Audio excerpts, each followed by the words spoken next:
Je vous remercie d'être présents tous là. Hein. On va, je pense, entendre des choses très intéressantes. Alors, c'est organisé en fin de compte avec l'URIS-BA, dont je suis le président. L'URIS-BA, c'est l'Union régionale des ingénieurs et scientifiques du bassin de l'Adour. Vous voyez.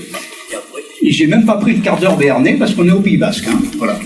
Donc, l'URIS-BA, c'est quoi? Rapidement, il y en a beaucoup qui le connaissent, mais je vais rappeler un petit peu. C'est en fin de compte, on est délégataire des ingénieurs et scientifiques de France, hein, qui représentent en gros 1 million d'ingénieurs. Et nous, sur la région, on a à peu près 25 000 ingénieurs. Hein. Voilà, notre activité principale est surtout la promotion du métier d'ingénieur et scientifique dans les lycées et collèges. Hein. L'année dernière, on a vu à peu près 135 établissements. Voilà. Je ne vais pas être beaucoup plus long. Je remercie encore notre conférencier, hein, qui va nous passionner, je pense. Alors, bonjour, bienvenue à tous. Donc, je me présente, Mario Lepage. Je suis ingénieur-chercheur à IRSTEA. IRSTEA, peut-être que certains connaissent le nom déjà, peut-être que certains connaissaient l'ancien nom de notre institut, qui était le CEMAGREF. Donc, le CEMAGREF qui a duré plusieurs années, donc il y a plus de gens qui ont connu ce nom-là. IRSTEA, c'est le nouveau nom du CEMAGREF depuis bientôt 3 ans. Et donc, du coup, donc IRSTEA, ça veut dire Institut de recherche scientifique et technologique pour l'environnement et l'agriculture. Donc, je travaille dans cet institut depuis déjà 1989. Donc, ça commence à faire. Et je travaille en tant qu'ingénieur-chercheur dans une équipe de recherche sur les écosystèmes aquatiques et les changements globaux. Dans une équipe qui travaille particulièrement sur le fonctionnement des écosystèmes estuariens. Alors, je vous ai mis une petite diapo comme ça, très rapide, pour vous présenter le parcours, parce qu'on m'a demandé de faire juste un bref rappel comme ça. Donc, effectivement, j'ai une formation initiale universitaire au Canada. C'est un des cas qu'a évoqué Gérard. Il n'y a pas d'équivalence entre les diplômes canadiens et les diplômes français. Et donc, pour pouvoir travailler dans la fonction publique, j'ai dû passer un diplôme français. Le plus simple à ce moment-là a été de passer un diplôme IDPE, donc ingénieur diplômé par l'État, qui m'a permis donc de rentrer officiellement dans la fonction publique et d'obtenir ce poste d'ingénieur de recherche à IRSTEA. Faut voir que ce diplôme IDPE correspond au diplôme d'ingénieur de première catégorie, puisqu'apparemment il en existe 2 ou 3 niveaux en fonction des écoles d'ingénieurs. Et donc le diplôme IDPE correspond au diplôme d'ingénieur de première catégorie. Voilà pour la petite page de pub parcours personnel.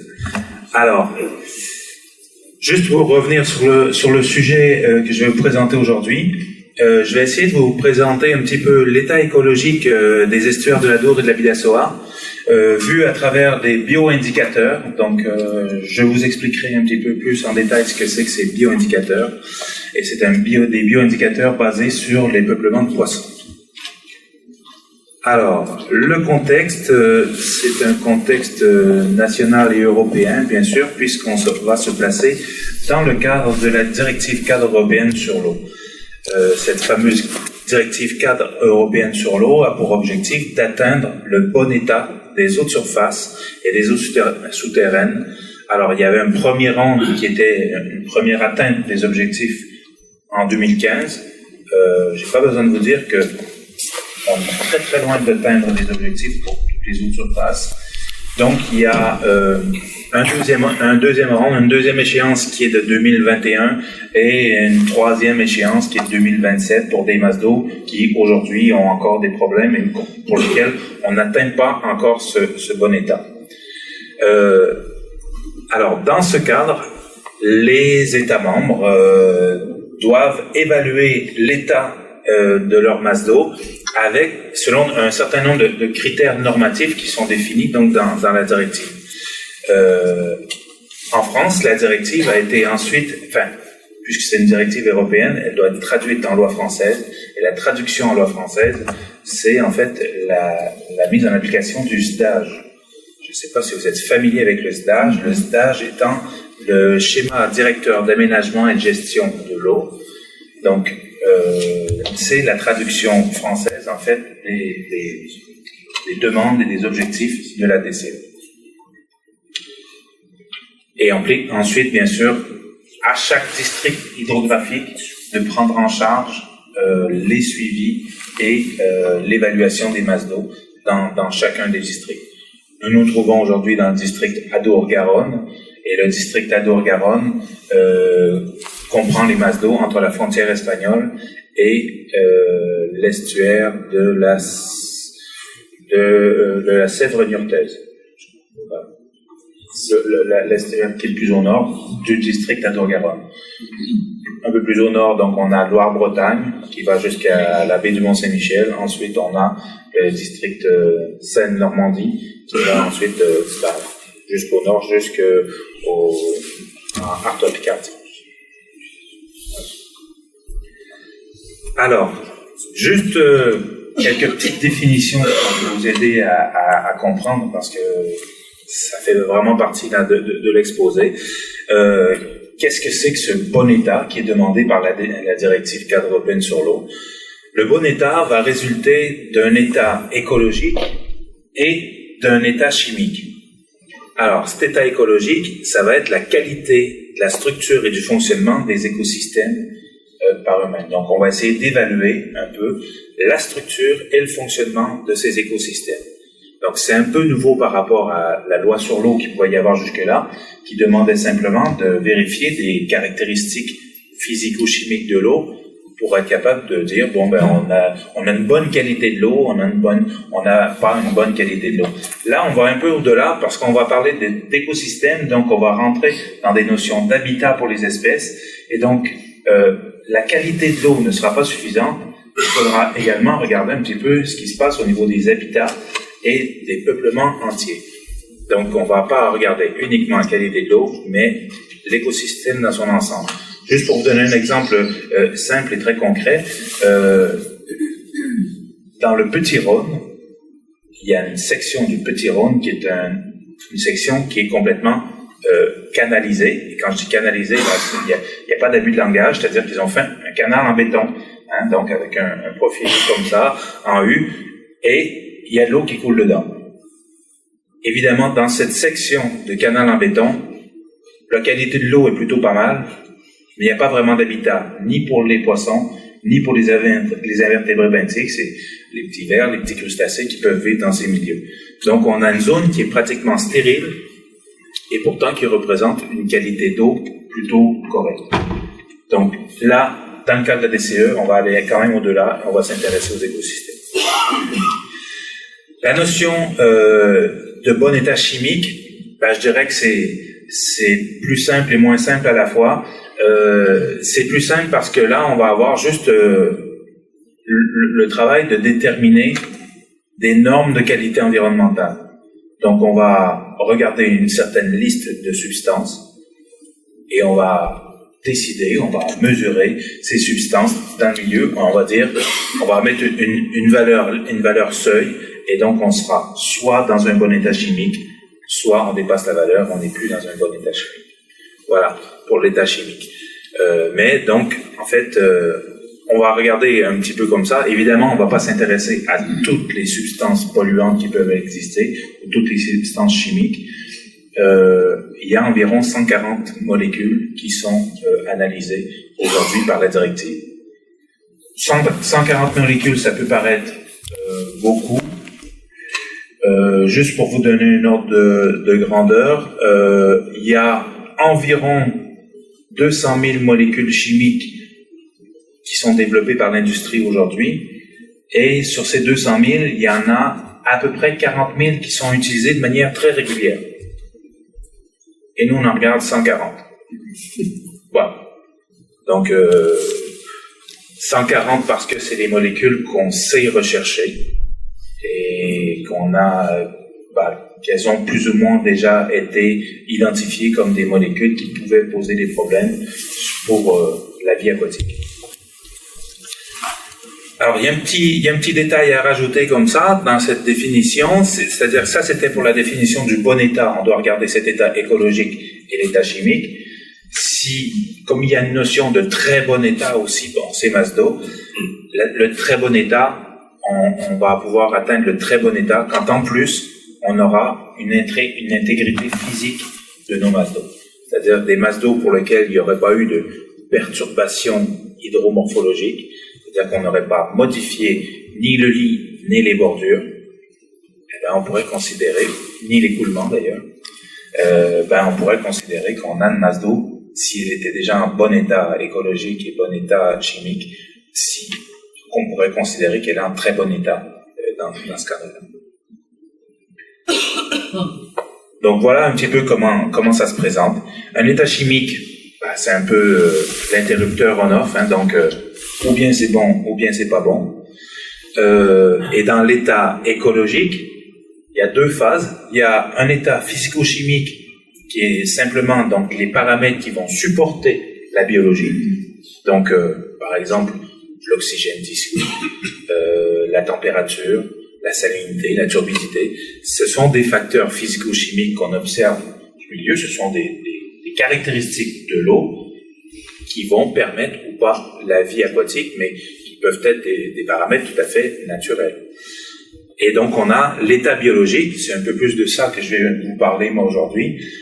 Cet état biologique, on doit le décliner en 5 classes de qualité, allant du très bon état jusqu'à un état très mauvais. Excusez-moi, pourquoi les nitrates et le phosphore ne sont pas dans le chimique? Ils sont dans le physico-chimique, puisque ce sont des éléments nutritifs, des sels nutritifs, qui sont présents naturellement dans le milieu, normalement en quantité assez faible, mais dont tous les plantes, le phytoplancton, ont besoin de ces sels nutritifs. Donc, un excès, on peut rentrer dans une phase de pollution, mais qu'il y en ait un peu, c'est tout à fait normal. Si on rentre un petit peu plus dans le vif du sujet avec nos 2 sites d'études, alors je vais vous faire encore une petite définition, mais après, je vous dis, il n'y en aura pas trop de définitions quand même, parce que c'est pas tout à fait le but de la conférence non plus. Mais bon, on va parler d'autres transitions. Les autres transitions, qu'est-ce que c'est? C'est ces zones d'interface qui sont présentes là, entre les eaux douces et la mer. Donc, on comprend bien que entre le milieu marin qui est constamment salé et les rivières qui sont constamment en eau douce, il y a toute une zone entre les deux où on a de l'eau plus ou moins saumâtre et qui est dans un milieu qu'on appelle un estuaire. Et donc, c'est justement cette zone où il y a un mélange des eaux et qui entraîne une dessalure partielle de l'eau qu'on va appeler les eaux de transition. Donc, en France métropolitaine, comme ça, ces milieux, ça va correspondre aux estuaires pour la côte atlantique et ça va correspondre aux lagunes méditerranéennes. Pas toutes les lagunes d'ailleurs, parce qu'il y a un certain nombre de lagunes qui sont strictement fermées et pour lesquelles il n'y a pas de communication directe avec la mer. Donc elles n'auront pas été mises en eau de transition. Transition de rien puisqu'il n'y a pas de communication. Et également, donc, dans cette définition-là, on va intégrer les estuaires à mangrove de Guyane, par exemple. Juste pour vous montrer ici donc comment se présente nos masses d'eau du district Adour-Garonne. Donc on a la Charente qui est tout au nord, l'estuaire de la Seudre, l'estuaire de la Gironde qui est découpé en plusieurs masses d'eau là parce qu'il y avait des enjeux spécifiques pour l'estuaire de la Gironde, donc elle a été découpée en plusieurs masses d'eau. Et tout en bas, on a l'estuaire de la Dour et de la Bidassoa. Et pour les mêmes raisons, l'estuaire de la Dour a été découpé en 2 masses d'eau. Voilà. Donc l'estuaire de la Dour, en fait, les limites de la masse d'eau estuaire-aval, c'est une masse d'eau qui va être comprise entre la limite transversale de la mer et le pont d'Urt. Donc ça va vraiment de l'eau douce jusqu'à la mer. Et il y a une autre masse d'eau qui est à l'amont, donc qui va du pont d'Urt jusqu'à la confluence des Gaves, donc qui est toujours une masse d'eau qui est soumise à marée, mais qui est strictement en eau douce. Donc on dit que c'est une masse d'eau fluviale tidale, donc soumise à marée. Donc, voilà un petit peu la carte. Bon, c'est pas très net mon truc, là, mais c'est la carte de l'estuaire de l'Adour avec jusqu'à la confluence des Gaves. Et Hurt doit être à environ... Et donc, tous les petits carrés qui sont là sont des stations d'échantillonnage qui ont été échantillonnées depuis 2005 sur l'estuaire de l'Adour. Alors, pour l'estuaire de la Bidassoa, la masse d'eau donc comprend toute la baie de Chigoudi, donc toujours de la limite transversale de la mer qui est en réalité du bout des digues, parce que les digues se prolongent un petit peu en mer, donc du bout des digues jusqu'au pont de l'autoroute qui est tout à fait en bas de l'image, là, comme ça. Donc ça, c'est notre masse d'eau Bidassoa. Donc cette masse d'eau a la particularité d'être une masse d'eau internationale, donc normalement avec une frontière qui passe à peu près au milieu de ce système-là, là, comme ça. Donc avec d'un côté l'Espagne, de l'autre côté la France. Alors, si on regarde nos poissons en tant que bioindicateur de la qualité environnementale, et là, ben, je vous donne encore un petit truc quand même, parce que c'est plus fort que moi. Donc, qu'est-ce que c'est un bioindicateur? Bon, bioindicateur, on peut comprendre un indicateur biologique, effectivement. Donc, un bioindicateur, c'est un indicateur qui est constitué par une espèce ou un groupe d'espèces dont la présence ou l'état vont nous renseigner sur certaines caractéristiques de l'environnement et sur l'activité ou sur l'activité humaine. Voilà, donc c'est vraiment un moyen, je dirais, détourné d'aller chercher une information sur un état écologique. On va regarder les organismes qui vivent dans un milieu et en fonction d'un certain nombre de caractéristiques de ces organismes, on pourra en déduire l'état du milieu.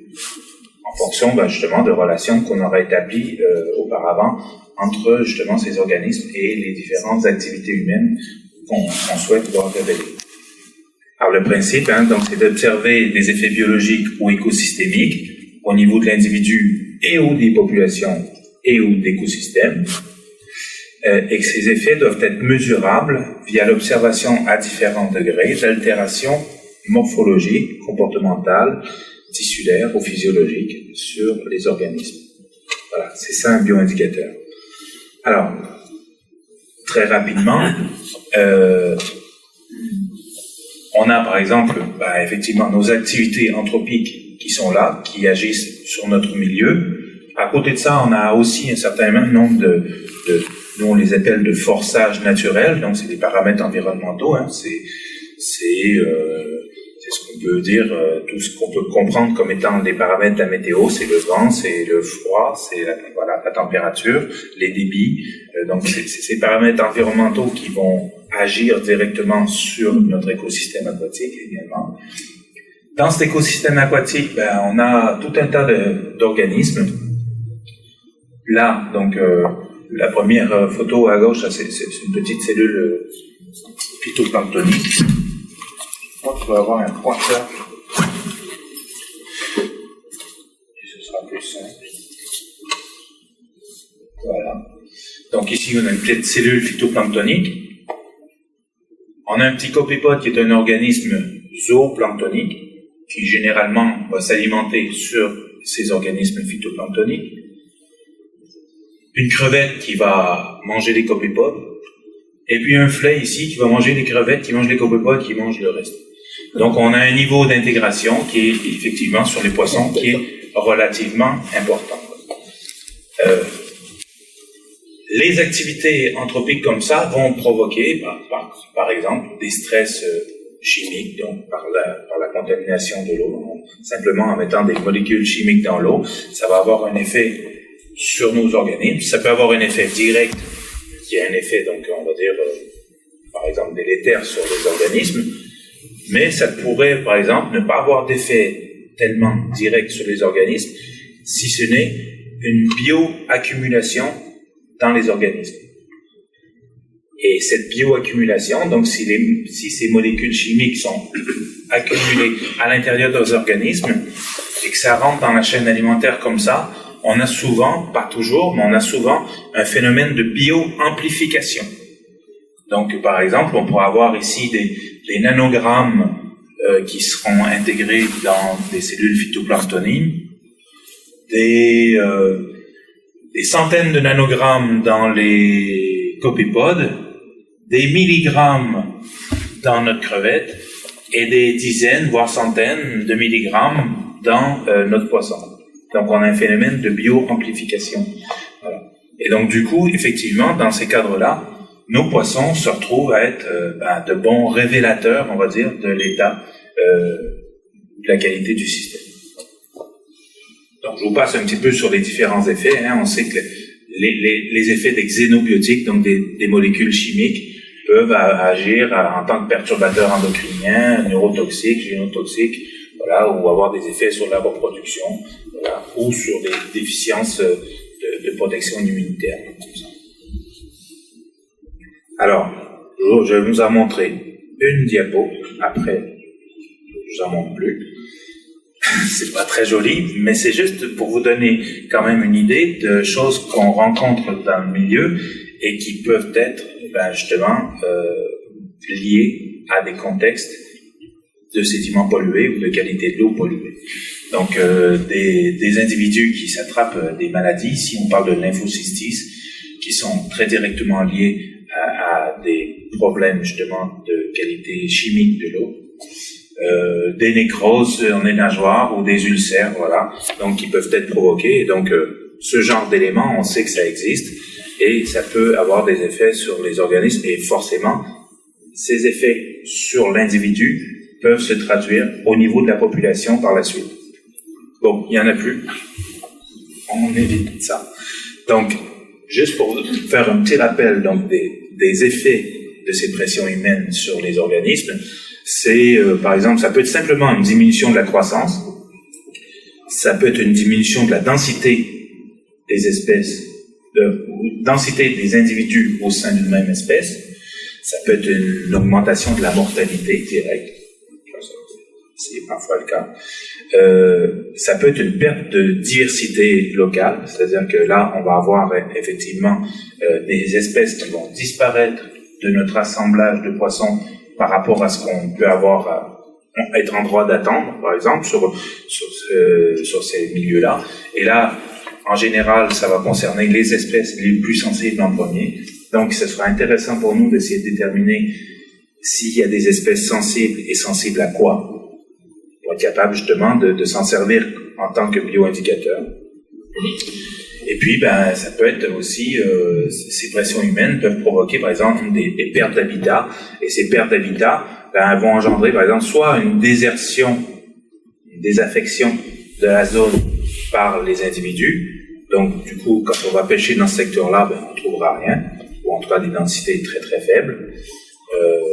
Soit carrément, éventuellement, des mortalités, parce qu'imaginons, par exemple, que les problèmes soient liés avec en perte d'habitat, il n'y a plus d'habitat de nourricerie, ou il n'y a plus d'habitat de reproduction, et pour une espèce qui ne serait pas capable d'aller coloniser un autre estuaire un peu plus loin, ces espèces pourraient directement mourir sur place, faute de possibilité de s'alimenter ou de se reproduire. Alors, toutes ces choses ont été, bien sûr, publiées dans des revues scientifiques. Il y a eu vraiment pas mal de travaux qui ont été faits là-dessus. Donc ça, c'est un travail qu'on a conduit à RCA sur les effets de contamination par les métaux lourds sur les nourriceries dans les estuaires. Une autre publication sur les mélanges de pesticides et ses effets sur le flait, donc le poisson qu'on a vu tout à l'heure. Donc pareil, là aussi, c'est un papier publié sur les réponses des assemblages en fonction donc du niveau de pression anthropique. Donc, pareil, donc toujours en lien avec les pressions humaines, des réponses de nos peuplements aux pressions humaines. Voilà. Et un chapitre de bouquin qu'on a publié l'an dernier sur l'utilisation des poissons en tant que référence de la qualité des eaux. Ça, exactement. Ce qu'on voit ici, en réalité, c'est que plus le niveau de stress va augmenter ici, plus en fait la possibilité de retour en arrière sera possible ou pas possible. Et on voit qu'il y a un seuil comme ça, là, ici, où jusque-là, il y a une possibilité de réversibilité, c'est-à-dire qu'un poisson qui serait dans ces conditions va déjà démontrer des problèmes de maladie, de stress et de maladie. Par contre, si on le remet dans une eau où justement une eau claire entre guillemets, une eau qui ne serait plus soumise à ces pressions humaines, ces pressions chimiques, il y a une possibilité de retour en arrière. Par contre, il y a un stade où si on dépasse ce stade, il y a plus de retour en arrière possible. Et on va vers la mort. Donc, le poisson, avec un certain niveau de stress, est capable de compenser, mais il va compenser jusqu'à un certain moment, et donc il va arriver avec des maladies, et puis des maladies incurables qui vont commencer à se mettre en place. Et il n'y a pas de possibilité de retour en arrière. Je parle pour ça des poissons, mais je dirais que pour nous, c'est un peu la même chose. Quelqu'un qui fume beaucoup, il va commencer à présenter des symptômes. S'il arrête de fumer définitivement, ses poumons vont se restaurer, ils vont peut-être pas revenir comme un bébé, mais enfin, les poumons, il y a une possibilité de retour en arrière. Et ça dépend toujours aussi du niveau de problèmes qu'on peut avoir au poumon à ce moment-là. Donc en fait, on a mis des méthodes au point. Donc on a défini donc une norme d'échantillonnage pour les poissons dans les estuaires. Et je vais vous présenter un petit peu le matériel et méthodes qu'on a utilisé pour faire nos études dans les estuaires. Alors d'une part, on a sélectionné un engin de pêche, enfin plutôt 2 engins en fonction de la taille des estuaires, mais dans les estuaires de l'Adour et de la Bidassoa, c'est un seul engin, c'est le petit chalut à perche. Donc c'est un chalut à perche donc, qui est comme ça, hein. Donc c'est un petit chalut qui va être tracté sur le fond, comme ça. Il fait 1,50 m de large, 50 cm de haut, donc c'est un petit engin. Ça pèse pas très lourd, ça pèse 30 kg, donc il n'y a pas de gros problèmes, on va dire, qu'on peut entendre parfois de labourage des fonds par les chaluts. Enfin, je sais pas qu'est-ce qu'on raconte, mais il y a toujours des choses qui sont dites comme ça, que les chaluts, on aime beaucoup les fonds. Il faut voir qu'il n'y a pas beaucoup de corail dans l'Adour ni dans la Bidassoa, hein. Donc on risque pas trop d'abîmer les fonds coralliens avec nos chaluts dans ces estuaires. L'avantage, c'est quand même que c'est une méthode qui est avec une mise en œuvre qui est standardisée, qu'une technicité moyenne, c'est-à-dire qu'il faut savoir pêcher avec ce type d'engin, mais que c'est pas si compliqué. Donc c'est une bonne méthode pour que c'est pas uniquement adressé à des grands spécialistes. Il y a plein de bureaux d'études qui sont capables d'intervenir là-dessus s'ils ont un peu de connaissances en technique de pêche, a priori ils peuvent travailler et puis ils peuvent essayer de remplir les contrats de surveillance qui sont donnés par l'agence de l'eau. Ça, c'était vraiment un des critères importants parce que si on met en place un travail comme ça qui est uniquement l'affaire d'un grand spécialiste et qu'on a 3 spécialistes, quand ils sont plus là, on est bien embêté, hein, parce que la directive cadre sur l'eau, ça a démarré en 2000 et pour l'instant, c'est pas prêt de s'arrêter. Parce que, je dis, il y avait un objectif 2015 d'atteindre le bon état, on n'y est pas encore, donc on est au moins jusqu'en 2027, et certainement au-delà aussi. Donc c'est quelque chose qui doit durer dans le temps et qui doit être quelque chose qui peut être conduit par plusieurs équipes ultérieurement. Voilà, bon, choix des engins, bien sûr, sur l'estuaire de la Gironde, on utilise le navire scientifique d'RTA. C'est un navire de pêche estuarienne, bateau laboratoire, donc il nous permet de faire du chalut sur l'estuaire de la Gironde. Bon, c'est pas tout à fait les mêmes dimensions puisque on a un estuaire qui fait jusqu'à 11 km de large dans le plus large. Donc c'est sûr que c'est pas tout à fait les dimensions de l'Adour ou de la Bidassoa, pour lequel on va préférer un bateau comme celui-là, qui est un petit bateau, une petite vedette comme ça, qui fait 7,50 m de long et qui est largement suffisante pour faire la pêche avec ce petit chalut à perche comme ça. Donc les poissons ciblés, en fait, dans nos campagnes, on va pas essayer de capturer tous les poissons et de faire des inventaires exhaustifs et tout. C'est pas ça qui nous intéresse. On a essayé d'identifier d'abord quelles étaient les espèces et les stades de développement qui pouvaient être les plus susceptibles de subir les conséquences de problèmes environnementaux. On en est vite venu à la conclusion qu'il valait mieux travailler sur les jeunes juvéniles que sur les adultes qui avaient des capacités de nage beaucoup plus importantes et des capacités d'échappement quand il y a par exemple une période où il y a des baisses d'oxygène importantes, donc on appelle ça des périodes d'hypoxie. Quand il y a des périodes de baisse d'oxygène en dessous d'un certain seuil où les poissons sont vraiment capables de supporter, les tout petits poissons auront du mal à s'enfuir, alors que les grands arrivent à s'enfuir si les distances sont pas trop grandes à parcourir. C'est arrivé sur l'estuaire de la Loire, par exemple, où il y avait une zone presque anoxique, c'est-à-dire qu'il n'y avait plus d'oxygène du tout, et qui était de plus de 10 km de long. Et donc, les poissons qui ont été pris dans cette zone-là, ils sont tous morts, et on a retrouvé tous les poissons au ventre en l'air dans ce secteur de 10 km. Et c'était parce qu'il n'y avait plus d'oxygène. Donc nous, ce qu'on va regarder en particulier, c'est vraiment la fonction nourricerie, une partie de la fonction reproduction et fonction protection de l'estuaire. La fonction reproduction, on va l'évaluer simplement par cette densité de jeunes juvéniles qui va arriver, des espèces qui vont naître dans l'estuaire. On va qualifier un certain nombre d'espèces résidentes, parce qu'elles vivent dans l'estuaire et vont effectuer tout leur cycle dans l'estuaire. Par ailleurs, on a d'autres espèces qui sont des espèces qu'on va les qualifier de marines juvéniles, c'est-à-dire c'est vraiment des espèces marines dont les jeunes juvéniles vont rentrer dans l'estuaire pour se développer pendant un été, parfois 2 étés, et vont repartir en mer.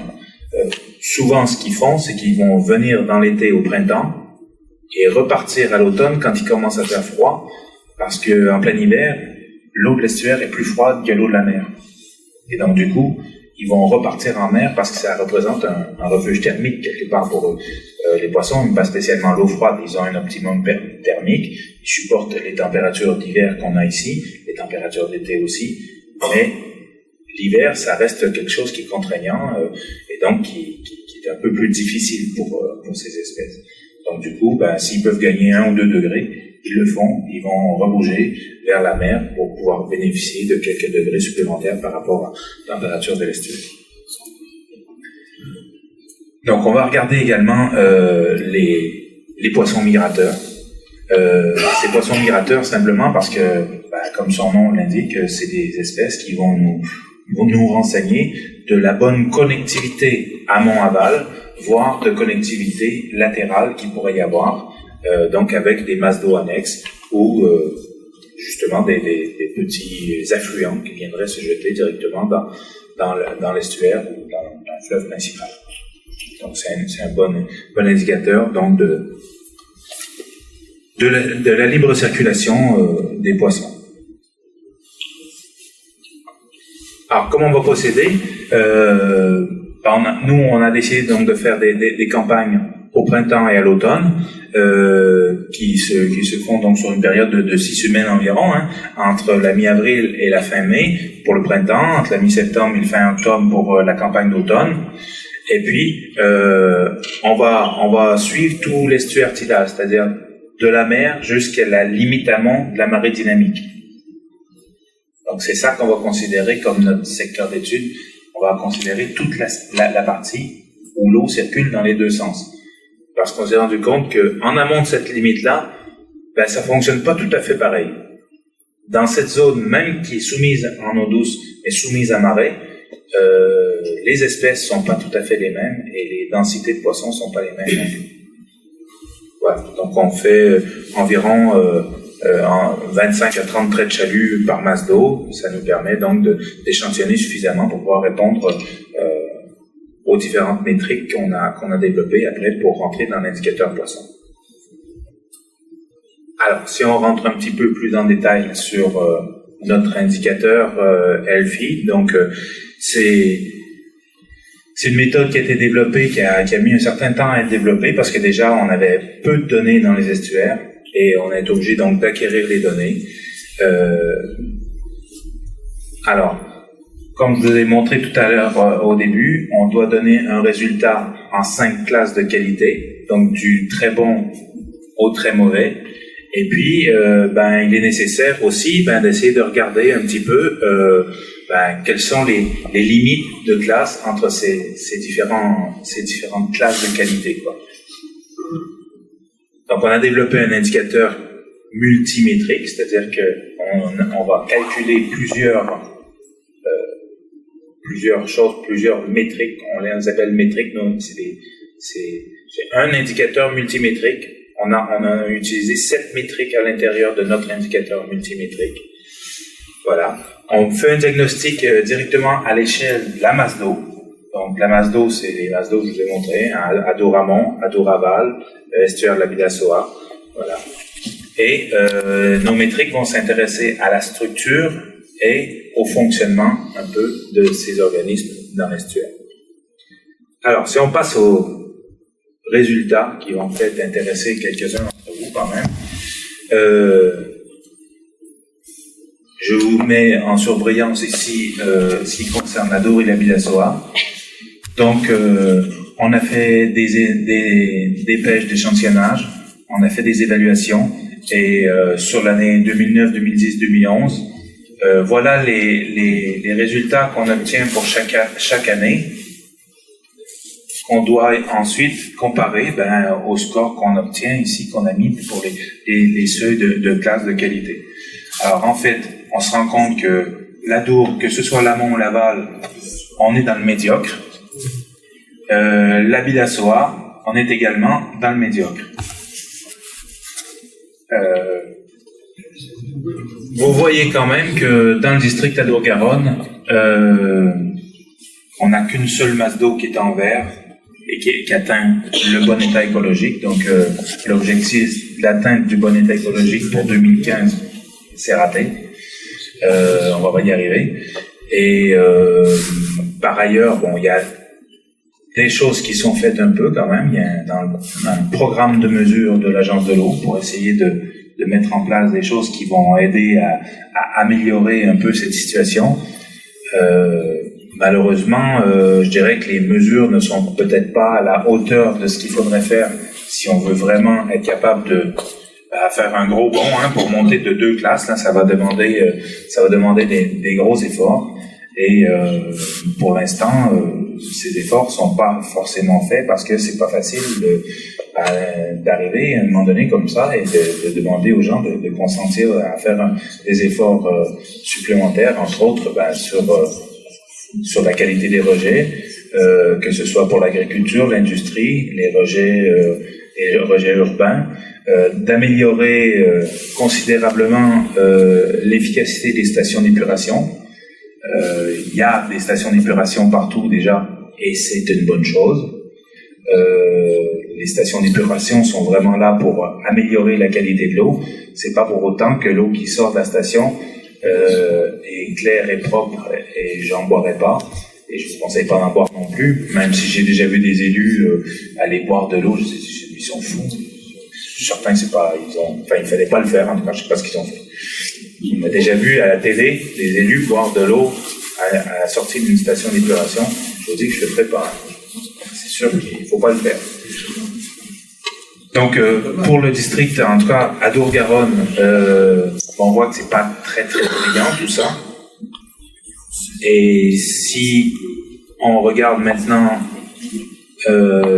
pour comparer un petit peu à l'ensemble des estuaires français qui ont été évalués jusqu'à maintenant, on voit qu'il n'y a pas beaucoup de vert dans ça. Il n'y a pas beaucoup de vert. On a le Blavet qui sort en vert. Il y a la Charente, je ne sais plus pourquoi elle n'est pas en vert. La Charente, elle est en vert. Non. Ah si, c'est la Charente. La Charente est en vert. Le Blavet est en bleu. Donc en bleu, c'est en très bon état. Super. Le Mont-Saint-Michel, le baie du Mont-Saint-Michel est en bleu, tant mieux aussi pour eux. Et puis on a l'estuaire de la Vilaine, mais c'est vraiment la partie basse de l'estuaire de la Vilaine, parce que l'estuaire de la Vilaine est barré à quelques kilomètres de son embouchure par un barrage. Et donc du coup, on a de l'eau salée qui vient jusqu'au pied du barrage. Mais comme la masse d'eau démarre au barrage, vers la mer, à chaque fois qu'on va pêcher dans cette masse d'eau, les résultats sont plutôt corrects. On a une bonne diversité, on a des abondances qui sont correctes aussi. Donc dans cette partie qui reste toujours accessible, bon, ça m'embête un peu de mettre une masse d'eau en très bon état alors qu'il y a un barrage à 20 km de l'embouchure, mais à la limite, ça c'est l'indicateur qu'on a développé qui fait ça. C'est pas un système expert qui doit prendre tous les tenants et les aboutissants. C'est le rôle des gestionnaires de dire qu'effectivement il y a un barrage qui est là, dans ce qui est en dessous ça va, mais on peut même pas franchir le barrage, donc ça devrait peut-être être modulé un petit peu, être temporisé. Alors par contre on voit qu'il y a quand même beaucoup d'estuaires qui sont en jaune, et les estuaires qui sont en jaune, il y a des scores qui sont pas très loin d'atteindre le vert. Donc pour tous ceux-là qui sont dans les 0,60, ils sont pas très loin d'atteindre la classe du bon état. Donc en gros, on se dit que ceux-là, effectivement, pour 2021, c'est des bons candidats. Si on arrive à mettre en place des choses qui sont un peu efficaces, on arrivera à obtenir ce bon état écologique pour 2021. Par contre, pour ceux qui sont en orange ou en rouge, j'y crois pas beaucoup. Alors en fait, il y a un certain nombre de problèmes quand même qui ont été identifiés sur les estuaires en général et sur nos estuaires du Pays Basque en particulier. Des problèmes hydromorphologiques, c'est-à-dire qui sont vraiment en lien avec la forme de la cuvette. Donc le fait qu'il y ait des digues latérales, qu'on ait un chenal de navigation qui soit dragué, tout ça, c'est pas complètement innocent, et ça a des effets plutôt négatifs sur la faune invertébrée benthique et sur les poissons en conséquence qu'il va y avoir dans ces estuaires. Il y a évidemment, comme un peu partout, je dirais, dans les cours d'eau, des problèmes de macrodéchets flottants ou pas d'ailleurs, des problèmes de rejet. Un truc qui n'a pas du tout été identifié par la directive cadre sur l'eau, mais on a fait un projet de recherche de 4 ans sur la Garonne fluviale à Bordeaux pour regarder un petit peu l'impact des rejets médicamenteux dans l'eau. Et on s'est rendu compte que presque tout ce qu'on cherche, on le trouve. On a fait un screening de 268 molécules médicamenteuses et on en a trouvé 266 chez nous. Voilà. C'est vraiment un peu spécial quand même, c'est-à-dire qu'en fait, il y a quelques molécules qui sont très bien abattues dans les stations d'épuration. Le paracétamol, par exemple. Il y a presque 100% du paracétamol qui rentre dans une station d'épuration qui est abattu dans la station, donc ça ressort, il n'y a plus rien. Par contre... Non, dans l'eau. Moi, je parle dans l'eau parce qu'en principe, on ne relâche pas les boues. Les boues, on les met ailleurs, on les sort de l'eau. Elles vont dans les champs. Voilà, c'est guère mieux, mais en tout cas pour les poissons, c'est mieux. Voilà. Donc c'est floculé effectivement et c'est abattu, ça va dans les boues. Par contre, des molécules comme les antidépresseurs, ça ressort à 98% intact des stations d'épuration. Et on se rend compte justement que il y a des périodes en hiver, entre autres, il y a des espèces de pics d'antidépresseurs beaucoup plus importants qu'en été. Il y a les antirétroviraux sont très facilement identifiables aussi, donc les traitements pour le sida entre autres, donc Alors, faut voir que tous ces trucs, on pourrait penser, ah, mais est-ce qu'on pourrait pas traiter directement les effluents à la sortie des hôpitaux, des cliniques? Et la plupart des gens vont se faire soigner à l'hôpital ou en clinique, mais ces médicaments vont repartir dans les urines, et donc ça se passera à la maison la plupart du temps, quoi. D'ailleurs, on voit bien qu'au cours de la journée, les pics de sortie, c'est ça sort de la station d'épuration autour de 10h le matin. Donc, c'est arrivé le matin de bonne heure, quoi. Voilà. C'est le matin de bonne heure et le soir à un peu tard où il y a quelques pics comme ça dans la journée, il y a moins de pics dans le reste de la journée. Donc, en tout cas, ces médicamenteux, ça pose vraiment des problèmes. On a vu déjà des effets significatifs, en tout cas, de ces médicamenteux sur les poissons. Et pour l'instant, c'est pas du tout pris en compte par la directive. Et puis, il y a un dernier ici qui est, des pollutions par les hydrocarbures. Ça, je dirais que c'est difficile de l'éviter. Partout où il y a des routes qui longent les rivières, c'est très joli pour les automobilistes qui font la balade au bord de la rivière. Par contre, à chaque fois qu'il pleut, les résidus de goudron, les résidus de diesel, même d'essence, de fuite, il pourrait y avoir des liquides comme ça, des petites fuites d'huile, des petites fuites de carburant sur la route, c'est lessivé et ça part dans la rivière. C'est pire encore, justement, dans les grands centres urbains. On augmente encore le problème en temps d'orage. En temps d'orage, les déversoirs d'orage vont vider vraiment directement, donc on concentre tout, et puis là, il y a en plus, généralement, parfois, des eaux qui auraient dû être traitées, qui sont rejetées directement parce qu'on ne peut pas tout traiter. Il y a un certain volume d'eau qui est possible à traiter par le réseau des eaux usées, et quand on est au-delà, on est obligé d'ouvrir les vannes et de faire du largage direct dans les rivières. Donc ça, c'est vraiment des problèmes qui se présentent. Alors si on regarde un petit peu, là c'est un tableau qui est strictement directive cadre européenne sur l'eau. Ça c'est les suivis de la qualité des masses d'eau. Et donc on voit que pour l'estuaire Adour-Aval, l'estuaire Adour-Aval, je vous ai dit, c'est l'interrupteur, ça passe pas. Là ça passe pas. État chimique, pour l'Adour-Aval, ça passe pas. On est au-dessus des normes de qualité environnementale. Pour l'état biologique, ça va pour le phytoplancton, c'est bien. Par contre, ça va pas pour le poisson. Et les autres ne sont pas évalués.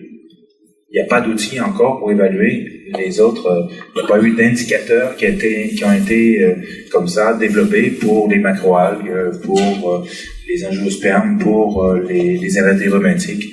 On n'a pas encore d'outils qui permettent de l'évaluer. Donc, en principe, le principe qui avait été retenu, c'est que on prend le plus déclassant. Bon, là, il y a un très bon et un médiocre. La couleur de la masse d'eau, ce sera médiocre. Voilà, parce qu'on veut signaler qu'il y a un problème. Donc, on prend le plus déclassant. L'état hydromorphologique, on n'est pas dans le cadre du très bon état, et on a ici une masse d'eau qui est dite fortement modifiée, parce que quand on regarde un peu le linéaire de côte, on voit bien que la partie estuaire aval, c'est complètement digué, c'est complètement modifié, c'est des quais en dur sur une bonne partie du parcours de l'estuaire, jusqu'au pont de l'autoroute au moins, c'est des quais en dur, comme ça, parfois des deux côtés de la rivière. Il y a un canal de navigation qui est dragué et tout, donc au niveau de l'hydromorphologie, ça va, quoi.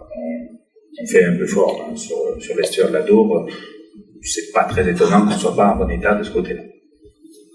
Et par contre, sur la physico-chimie, on était plutôt bon, mais on a de toute façon une masse d'eau qui va apparaître ensuite en rouge et ici. Ça, c'était pour l'Adour-Aval. Pour l'Adour-Amont, l'état chimique n'a pas été fait. Il n'y a pas de suivi chimique sur l'Adour-Amont, en tout cas, ça n'a pas été fait récemment. et on n'a pas été en mesure donc de fournir un état chimique pour l'Adoramon, mais on suspecte que ce soit pas mieux que Adoraval. Et en état biologique, on est toujours en médiocre, et donc on a notre masse d'eau qui apparaît en médiocre. Et c'est chimique, c'est surtout les pesticides. Alors, l'état chimique, il y a, comme je vous ai dit, il y a 141 molécules qui sont faites. Donc, il y a des métaux lourds, il y a des pesticides, il y a tout un tas d'organofluorés.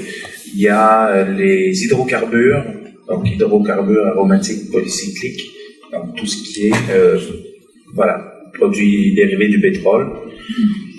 Et, oui, voilà. Tout ça, c'est essentiellement. Alors, dans le cas de l'Adour, c'est le TBT qui apparaît. Donc, le TBT, c'est le tributyléthane.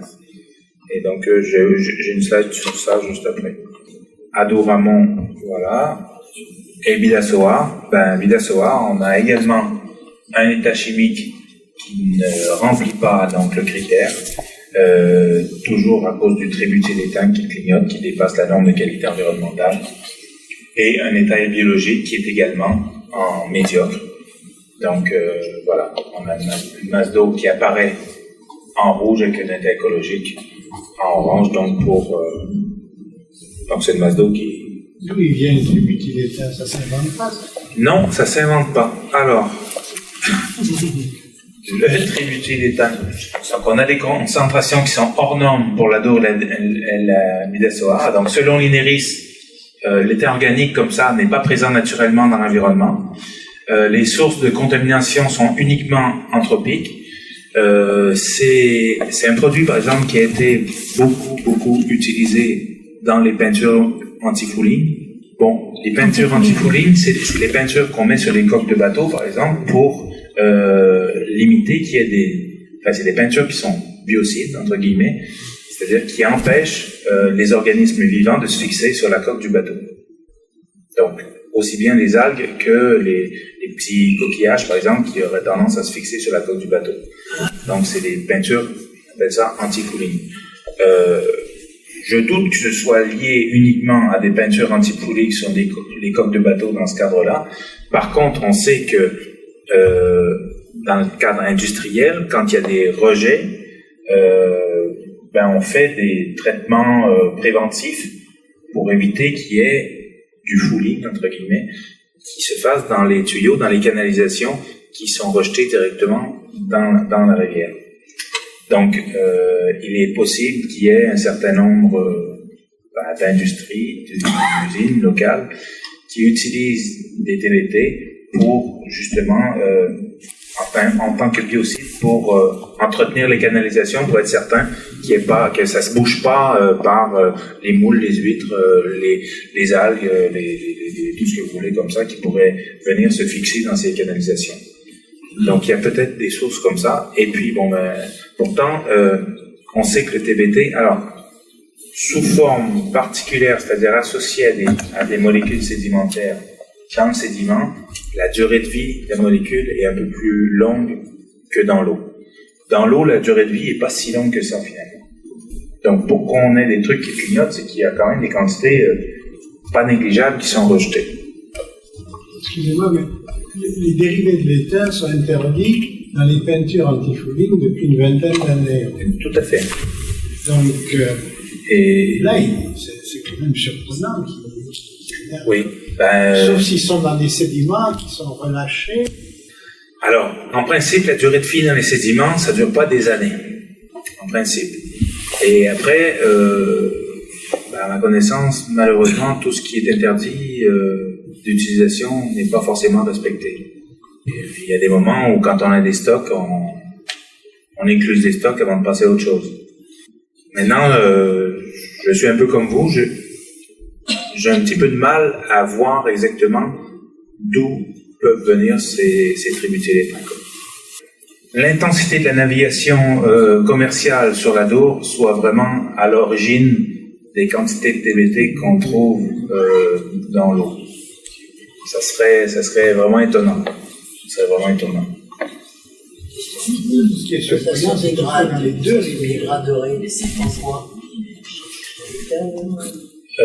Oui, c'est ça.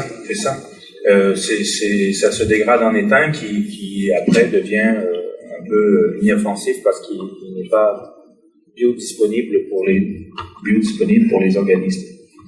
Voilà, alors que les tributiles-éteints peuvent être, soit ça peut passer dans la chaîne trophique, comme je vous l'ai montré au départ avec les petits organismes comme ça, ou ça peut même être par contact, donc dans l'eau, parce que les poissons respirent l'eau pour pouvoir respirer. Donc du coup, il peut y avoir un contact au niveau des branchies, ils peuvent se contaminer également comme ça. Donc non, c'est un organo ou quelque chose. Je suis pas chimiste, hein, mais Je disais qu'il y a eu beaucoup d'exploitation d'or et d'étain dans le bassin versant de l'Adour, pas très loin d'ici, qui ont été exploités jusqu'à l'époque des Romains, la fin des Romains. Et l'or et l'étain sont deux minéraux qui sont dans la nature souvent associés. Et ce ne serait pas une forme organo ou quelque chose, une forme minérale. Malheureusement, je ne peux pas vous répondre. Parce que les traces de mines d'or ici, elles sont connues par les historiens, les archéologues et autres. C'est bien connu. Il faudrait que j'en parle à mes collègues chimistes qui travaillent justement sur ces histoires de contamination, qui font les dosages pour voir justement si eux peuvent penser que les formes qu'ils observent, c'est des formes qui sont différentes éventuellement de ce qu'on peut trouver dans les peintures antifouling. Ça, on sait qu'il y a parfois des signatures assez précises des molécules et on peut arriver à déterminer que telle forme n'a pas la même provenance qu'une autre forme. Donc là, je m'avance un peu, je ne peux pas vous répondre exactement là-dessus, mais je vais en essayer d'en discuter pour en savoir un peu plus là-dessus.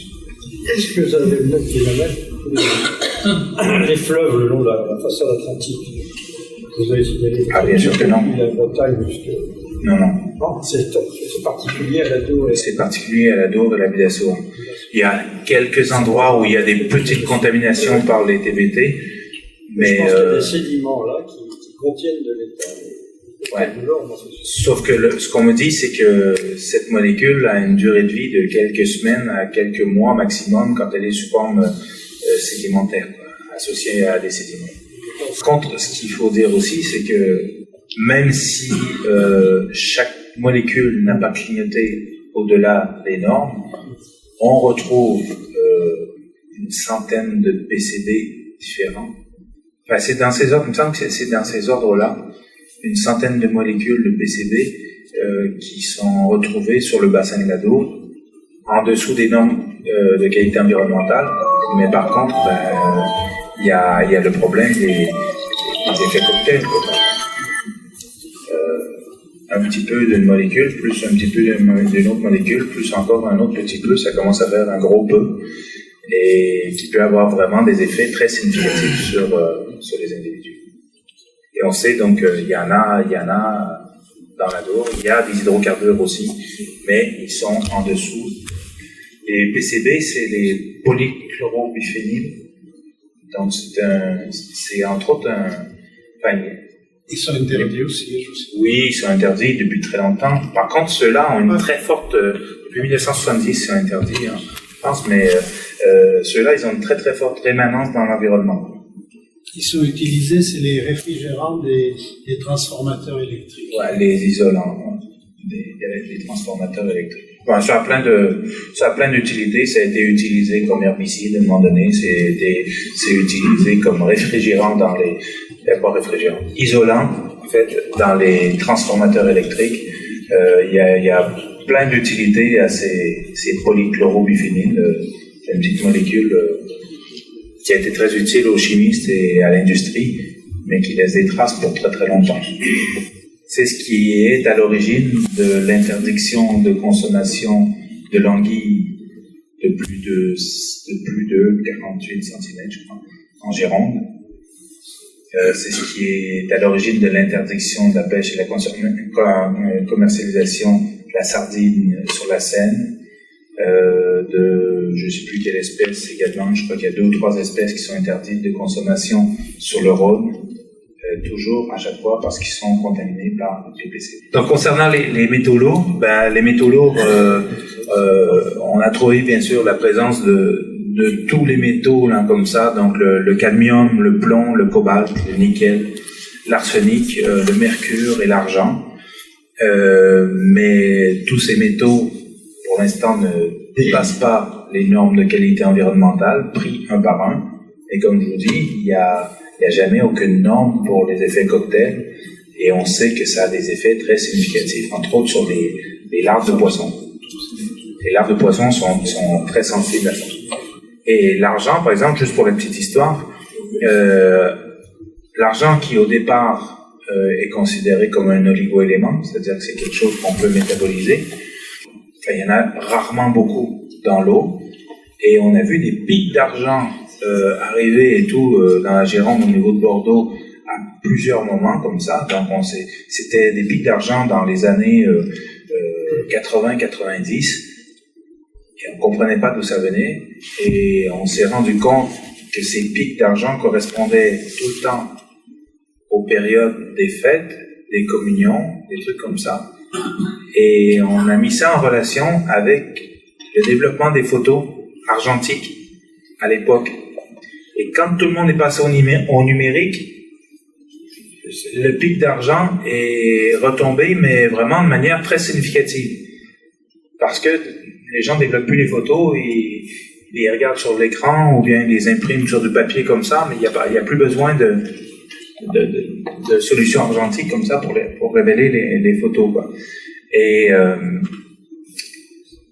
on a vu réapparaître dans les années 2002-2003 par là des nouveaux pics d'argent qui sont revenus, mais encore plus importants à certains moments, et on comprenait pas trop ce que c'était non plus. Et on s'est rendu compte que il y avait aussi une forte corrélation entre ces pics d'argent et le fait qu'ils utilisaient des particules d'argent, des nanoparticules d'argent pour ensemencer les nuages dans les périodes d'orage au-dessus des vignes et des arbres fruitiers pour éviter la grêle.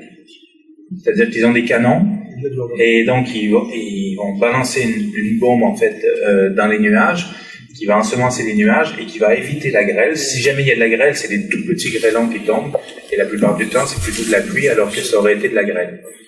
Voilà. Et donc, c'est très pratique pour les agriculteurs de fruitiers, hein, c'est très bien pour eux. Sauf que l'argent, surtout par la pluie comme ça, quand ça retombe, mais ça ruisselle forcément dans les rivières. Et l'argent, c'est quand même un biocide assez puissant.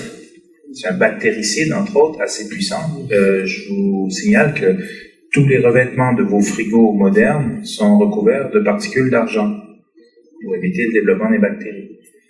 Et une des raisons pour lesquelles, par exemple, on offrait à une certaine période une petite timbale en argent aux enfants, une petite cuillère en argent, c'était le côté sanitaire de la chose qui était là, surtout parce que, faites l'expérience un jour chez vous, mettez un verre de lait sur la table dans un verre, une journée où il fait chaud, tant qu'à faire, et vous mettez le verre de lait, et vous mettez un verre de lait dans une timbale en argent. Et le soir, le verre de lait dans le verre en verre, le lait est mort, il est tourné, puis il est suri, il sent mauvais, et dans la timbale en argent, il ne s'est rien passé.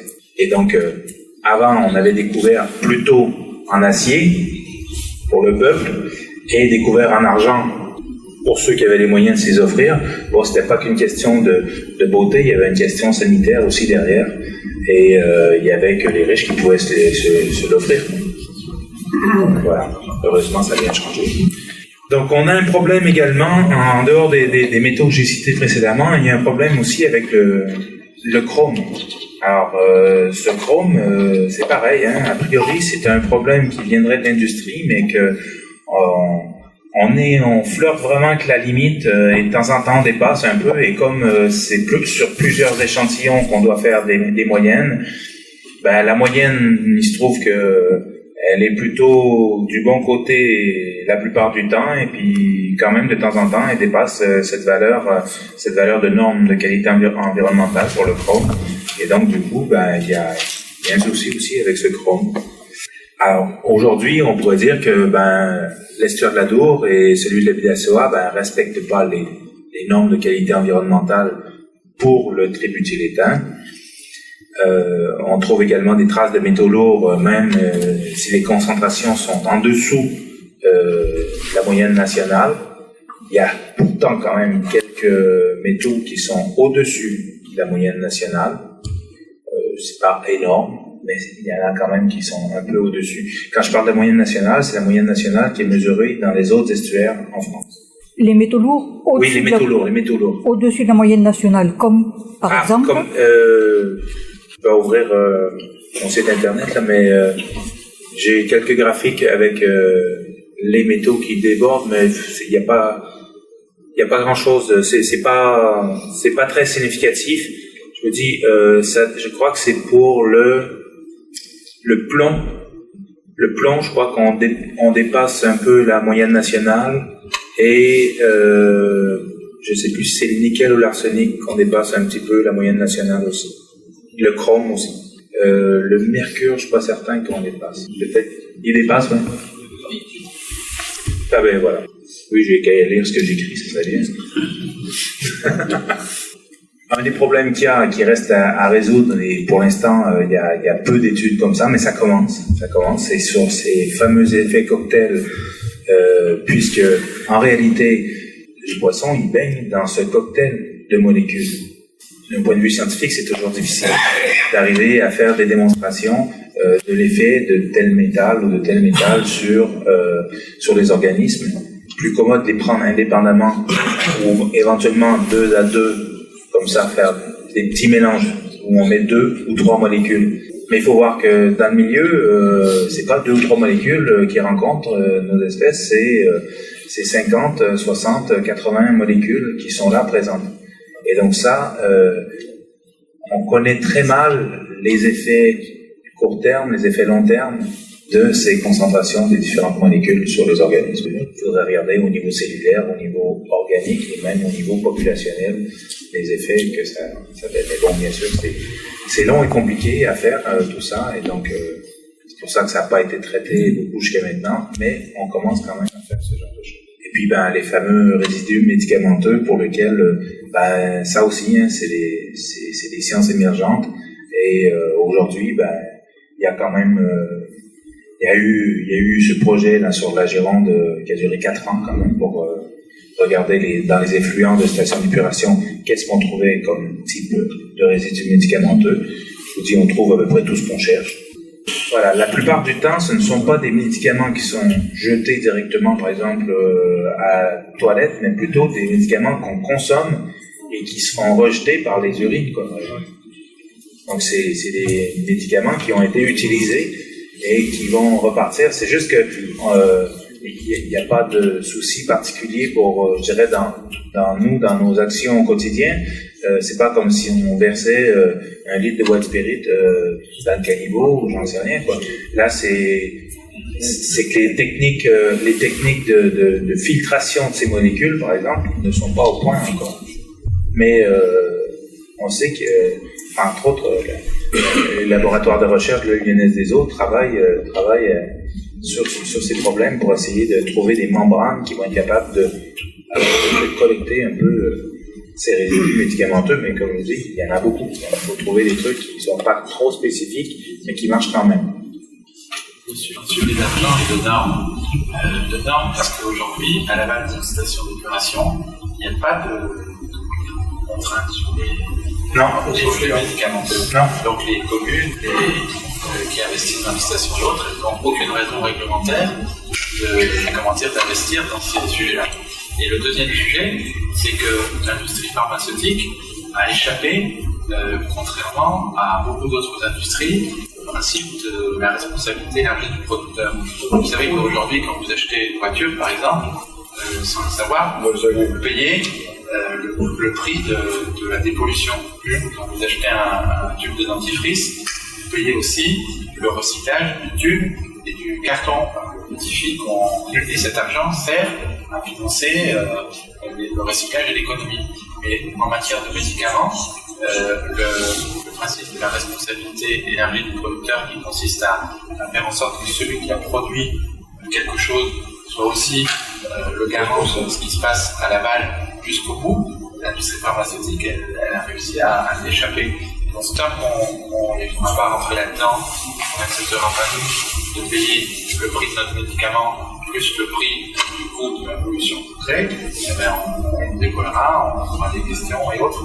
Donc la vraie question, elle est de cette nature, je pense. Oui, c'est vrai, mais effectivement, ça demanderait ce qu'il y ait des engagements politiques forts pour que ça puisse devenir contraignant un peu et qu'il y ait des valeurs qui soient fixées en sortie de station et finalement ils arriveraient. Mais le problème, c'est qu'aujourd'hui, techniquement, on ne sait pas faire. Donc il faut encore de la recherche pour arriver à trouver des solutions, et dès qu'on commencera à avoir des solutions, il faudra imposer aux stations d'utiliser ces solutions pour rejeter le moins possible de molécules. Même pour les métaux lourds, il y a un certain nombre la plupart des métaux sont bien abattus dans les stations, mais par exemple, c'est pas toujours le cas des pesticides. Les pesticides, il y en a qui rentrent et qui sortent exactement pareil comme ils sont rentrés. Les 3/4 de l'eau qu'on boit ici sur la côte, c'est de l'eau.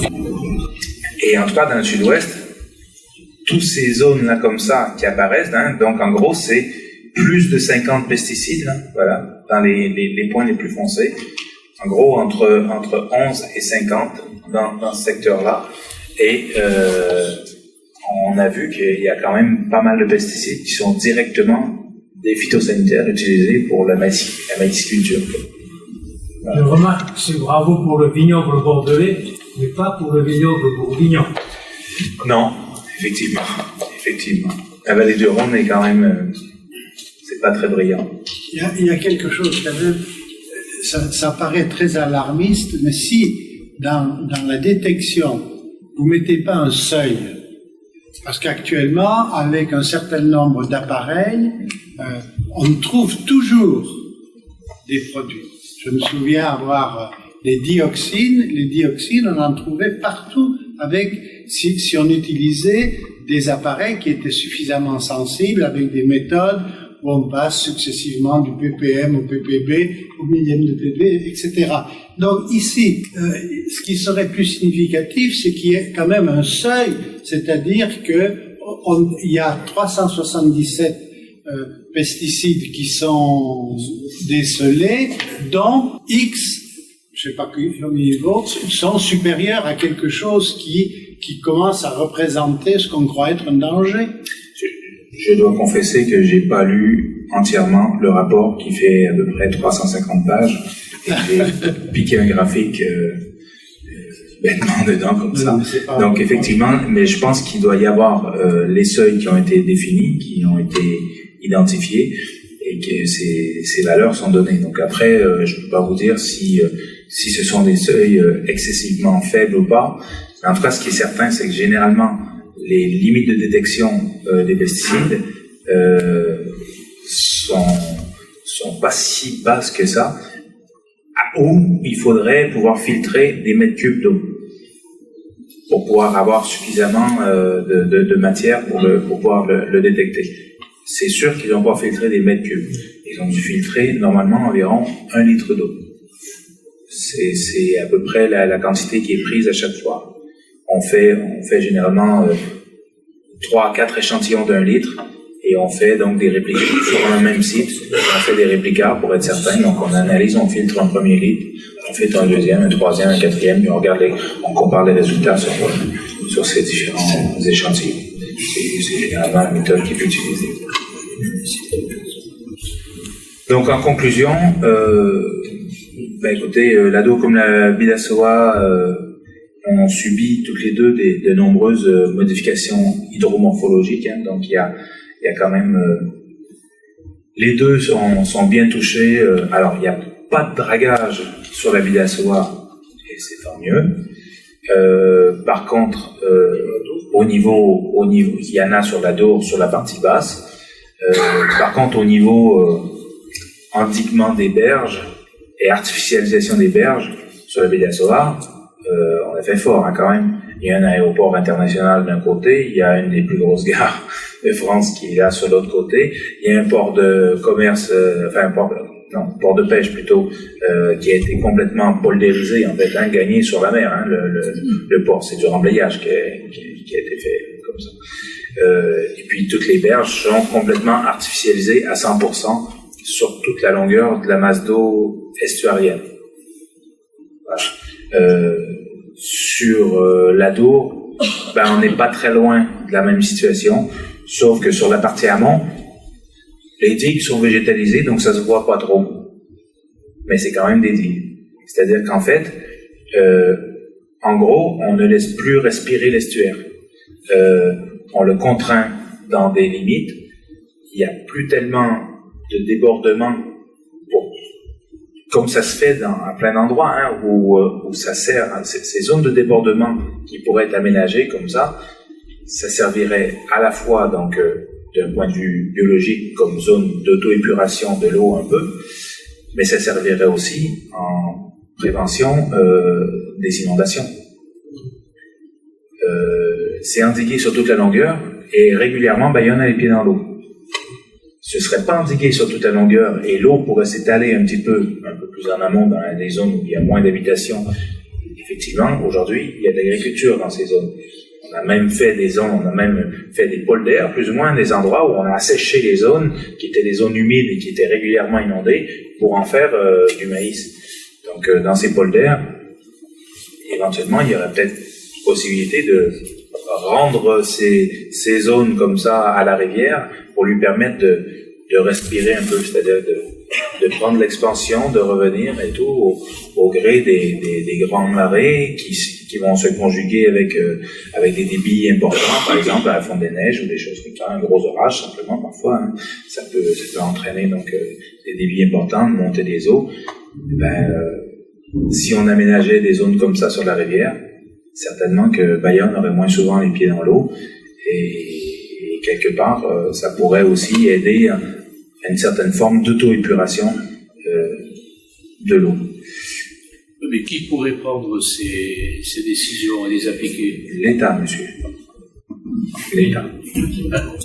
Sur ce sujet, on va plutôt à l'opposé de ce que vous dites, parce que comme on a le réchauffement climatique et la menace de montée des eaux, oui. En France, dans le droit, je crois que les communes qui refont leur document d'urbanisme sont obligées de prendre en compte une augmentation du niveau de la mer de 60 cm. Ça veut dire que encore devoir rehausser les dispositifs de protection.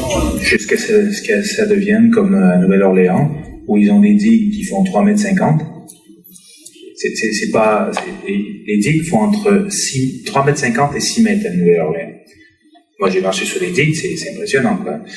Entre 3,50 m et 6 mètres. Et parce qu'il y a eu une grosse tempête, l'eau est quand même passée par-dessus. Ils s'imaginaient pas que des digues comme ça, que l'eau passerait par-dessus. L'eau est quand même passée par-dessus. Et quand ça a passé de toute façon, vous avez vu le niveau de l'eau, les digues retenaient l'eau. Les gens, ils avaient de l'eau jusqu'au toit de la maison, ils étaient sur les toits et l'eau restait comme ça pendant des mois. Avec des pompes qui pompaient dans le secteur pratiquement 24 heures sur 24 pour renvoyer de l'eau directement dans le Mississippi, quoi. On peut monter les digues. Et il arrivera toujours un truc comme ça, un jour, une tempête plus forte que d'habitude, et ça va faire une catastrophe. Ça va faire la faute sur mer, ça va faire des choses comme ça. Voilà. Vous dites que c'est l'État qui doit exploiter l'État, mais c'est très vague l'État. Je suppose que c'est eux aussi qui financent. Bien sûr, bien sûr. Un peu entre guillemets, mais sur un plan pratique, comment? Sur un plan pratique, c'est des choses qui sont. Je vous ai dit tout à l'heure que il y a des effets qui sont très contraignants, des mesures qui sont courageuses, on va dire, quelque part à prendre. Mais les gens n'ont pas trop envie, ceux qui sont les premiers concernés. C'est-à-dire que là, s'il fallait exproprier un certain nombre de personnes qui habitent en bordure de l'estuaire en amont de Bayonne pour pouvoir, dans des zones qui sont déjà plutôt basses derrière la digue, où l'eau pourrait rentrer facilement, où il y aurait éventuellement plus ou moins une une protection naturelle parce qu'il y a un relief derrière qui fait que ça protégerait, ce serait des zones idéales à aménager. Bon, moi j'ai pas fait de relevé topographique pour essayer de repérer ces zones-là, mais je suis à peu près certain qu'il y en a. Hein. Et donc c'est compliqué tout ça. Il y avait les pontos qui séparaient toute une grande zone d'Anglais d'ailleurs. Tout a été goudronné, il fallait les routes, le forum qui a écrasé les pontos. Tout d'abord, on avait commencé à mettre une décharge qui a été transportée après à Bâche-Forest. La décharge a été enlevée pour mettre les grands magasins de Carrefour. Et dernièrement encore, on vient d'élever Ikea dans une zone qui est complète, qui servait à l'expansion des crues avant. Maintenant, est-ce que ça repartira, la crue? Le fonctionnement, par exemple, des zones humides, donc des zones de marais, qui pour un certain nombre de personnes, c'est un truc un peu odieux comme ça, parce qu'il y a des moustiques, on ne peut pas trop marcher dans ces secteurs-là et tout. Voilà, bon, c'est des zones humides. Et le fonctionnement de ces zones, c'est des éponges.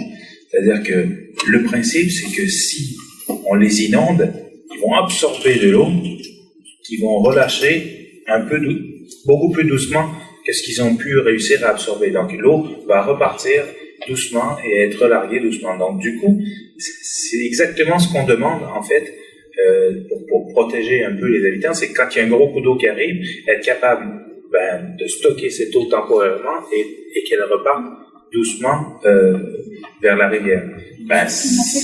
On appelle ça des marais. Et ces marais, partout où il y en a eu, on s'est évertué à les assécher, à les drainer et à planter du maïs. Une question sur les barques de la Dour. Il y a quand même des barques, une zone très importante. Est-ce que vous savez, moi je ne sais pas, j'ai l'impression comme ça d'habitude d'avoir vu un certain nombre de ports, des portes à flot, là, des choses qui communiquaient, des aménagements hydrauliques qui ont été faits pour les barques.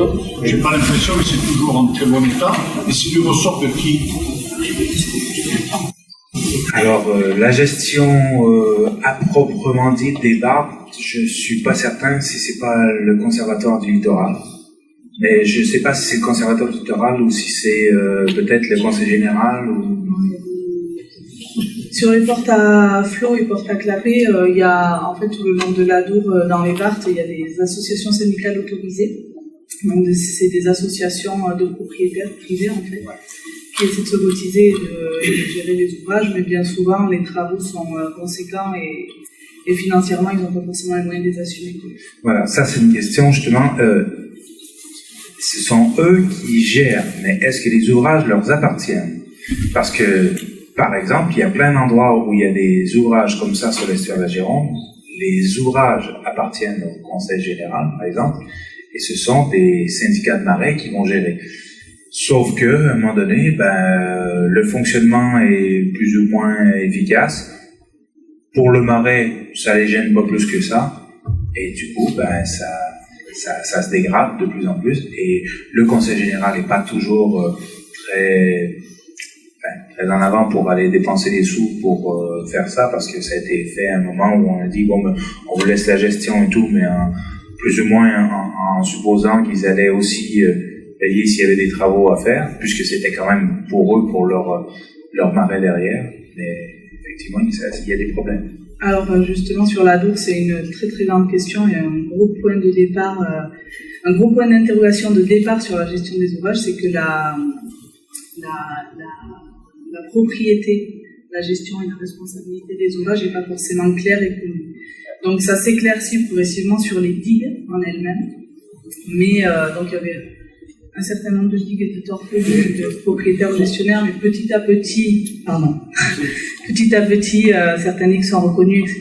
Et voilà, on essaie d'éclaircir la situation sur les digues. Et sur les clapets, voilà, c'est pas toujours clair, c'est assez variable. Mais bien souvent, les ASA, a priori, les ASA sont, en tout cas, revendiquent la propriété de la gestion, mais ont finalement peu de moyens et aimeraient bien pouvoir faire mieux, mais clairement pas les moyens.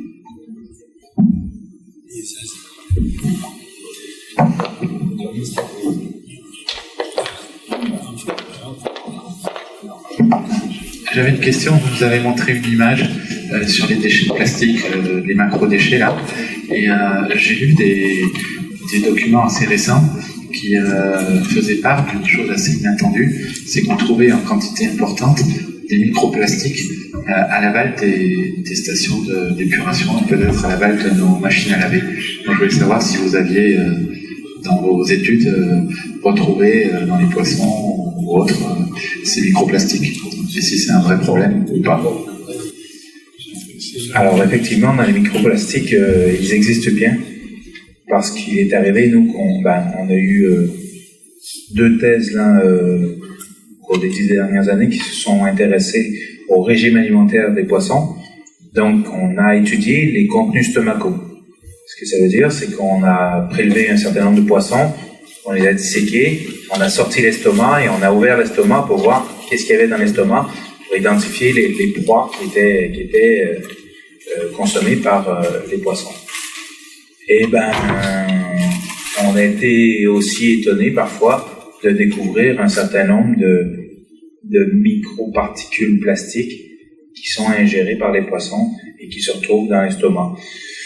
Pour l'instant, nous, en tout cas, dans les individus qu'on a trouvés, on n'a pas trouvé d'occlusion, de choses comme ça, mais on sait que c'est quelque chose qui arrive avec des plus gros déchets, avec les tortues, avec les dauphins, qui vont les sacs plastiques, des trucs comme ça, les oiseaux marins qui les consomment et qui vont par exemple penser que c'est des méduses pour des sacs plastiques et donc ils vont avaler des sacs plastiques qui ne digèrent pas bien sûr et qui vont se stocker dans l'estomac et qui vont à un moment donné faire une occlusion intestinale complète et donc les individus vont en mourir. Alors tous ces microparticules de plastique par contre elles existent bien c'est sûr puisqu'on en a trouvé nous, dans des estomacs de gobies, de petits poissons comme ça. Donc, après, j'ai pas d'éléments à vous fournir sur l'effet de l'ingestion de ces microplastiques. On s'y est pas intéressé plus que ça. Mais, ce sont des fibres. Alors, c'est vraiment donc des toutes petites particules. En fait, quand on a commencé à regarder nos contenus stomacaux et qu'on a vu c'est bizarre, on dirait qu'il y a des paillettes bleues, rouges, vertes, comme ça, dans l'estomac. On se dit, mais qu'est-ce que c'est que ces paillettes comme ça? Comme si c'était plus ou moins des grains de sable, mais même plus petits que des grains de sable, et colorés. Et on a dû se rendre compte que c'était en fait des microparticules de plastique. C'est du plastique qui quand on dit que le plastique se décompose, c'est-à-dire qu'on ne le voit plus. En fait, il est en particules trop fines pour les voir vraiment bien à l'œil nu, mais il est toujours là. Hein. Donc, c'est la dégradation complète des plastiques. Je sais pas. Autant dans la mer, imaginez que les plastiques se dégradent de l'autre, et dans les rivières, c'est tellement rapide que la dégradation des plastiques. Avant, c'est dans la machine à laver ou dans les stations, je ne sais pas. Oui, ça pourrait être ça, mais c'est souvent lié à l'érosion. Alors, faut voir que dans l'estuaire, vous dites oui, ça coule, et puis ça remonte, puis ça recoule, puis ça remonte, comme ça 2 fois par jour. Et donc, dépendamment où sont les pots de yaourt en question, par exemple, ils vont s'éroder sur les cailloux, sur le substrat qu'il y a, comme ça, et donc ils vont laisser des microparticules de plastique. Présenter une grille d'évaluation de la DCE avec les différents paramètres. Vous avez parlé de l'indice poisson, c'est ça. Vous, dans votre étude, vous avez utilisé un autre indice, un autre indicateur ou non, c'est j'ai bien utilisé l'indice poisson, l'indice poisson Elphi de son petit nom. Voilà. D'accord, ok, c'était pour ça. Voilà, donc, Et par rapport aux résultats que vous avez obtenus, est-ce qu'il y a des explications par rapport aux écarts de mesure qu'il peut y avoir d'une année à l'autre? Alors, les écarts de mesure, il y en a 1 ou 2 effectivement qu'on a pu identifier qui étaient liés entre autres au fait qu'on est venu pêcher 2 jours après une grosse crue de l'Adour. Et on n'a presque rien pêché. Parce qu'en fait, c'était un moment, déjà nous quand on y était, La crue, on était sur la fin de crue, mais l'eau en surface ne changeait pas de direction avec la marée. Que la marée monte ou qu'elle descende, l'eau en surface, elle descendait tout le temps. Le niveau de l'eau montait, descendait, mais en surface, on avait de l'eau qui descendait vers l'aval, vers la mer. Et entre autres, à ce moment-là, donc du coup, on a voulu aller pêcher un peu plus loin pour voir. Donc on s'est éloigné un peu à la sortie de la Dour, là, comme ça, juste un panache en face, comme ça. Et on a pêché, c'était une perche soleil et un autre poisson, je crois que c'était un gardon, un truc comme ça, mais bien vivant. Hein. Et ils étaient en mer, mais on était assez loin quand même, enfin assez loin. Pour des espèces d'eau douce, on était même très loin. Ce qui veut dire qu'on a dû les pêcher même à la remontée, parce qu'en fait, quand on faisait des profils fond-surface avec notre sonde multiparamètre, en surface, on avait de l'eau douce, et au fond, on avait de l'eau à 30 pour 1000. Donc, de l'eau de mer, quoi. Et donc, il y avait vraiment, donc, une masse d'eau de surface qui s'écoulait, qui était de l'eau douce, strictement de l'eau douce, et au fond, de l'eau marine, mais comme il y avait eu sûrement des très très forts débits dans les jours précédents, parce que nous, on arrivait, il y avait plus d'eau dans Bayonne, et quelques jours avant, il y avait 50, 60 cm d'eau dans les lieux de Bayonne. Et dans votre introduction, si j'ai bien compris, vous avez commencé l'échantillonnage en 2005, c'est ça? Oui. Et du coup, là, vous nous avez présenté les résultats à partir de la dernière période. D'accord. Et les résultats, ils sont similaires depuis 2005 ou malheureusement, oui. Ça n'a vraiment pas beaucoup. On ne change pas. Les valeurs ne sont pas tout à fait les mêmes, mais en gros, je crois qu'il y a une saison où on était en moyen, une saison seulement. On fait 2 saisons par année. Il y a une saison où on est en moyen et les autres saisons, on est toujours en médiocre. Oui, une question, s'il vous plaît. Il y a une dizaine d'années, il est sorti le programme RICH. C'est-à-dire que à chaque substance qui sort, l'entreprise doit avoir vérifié de mémoire ces 16 paramètres. Est-ce que ça, vous le voyez dans vos études? Non. Je connais bien effectivement cette directive RICH.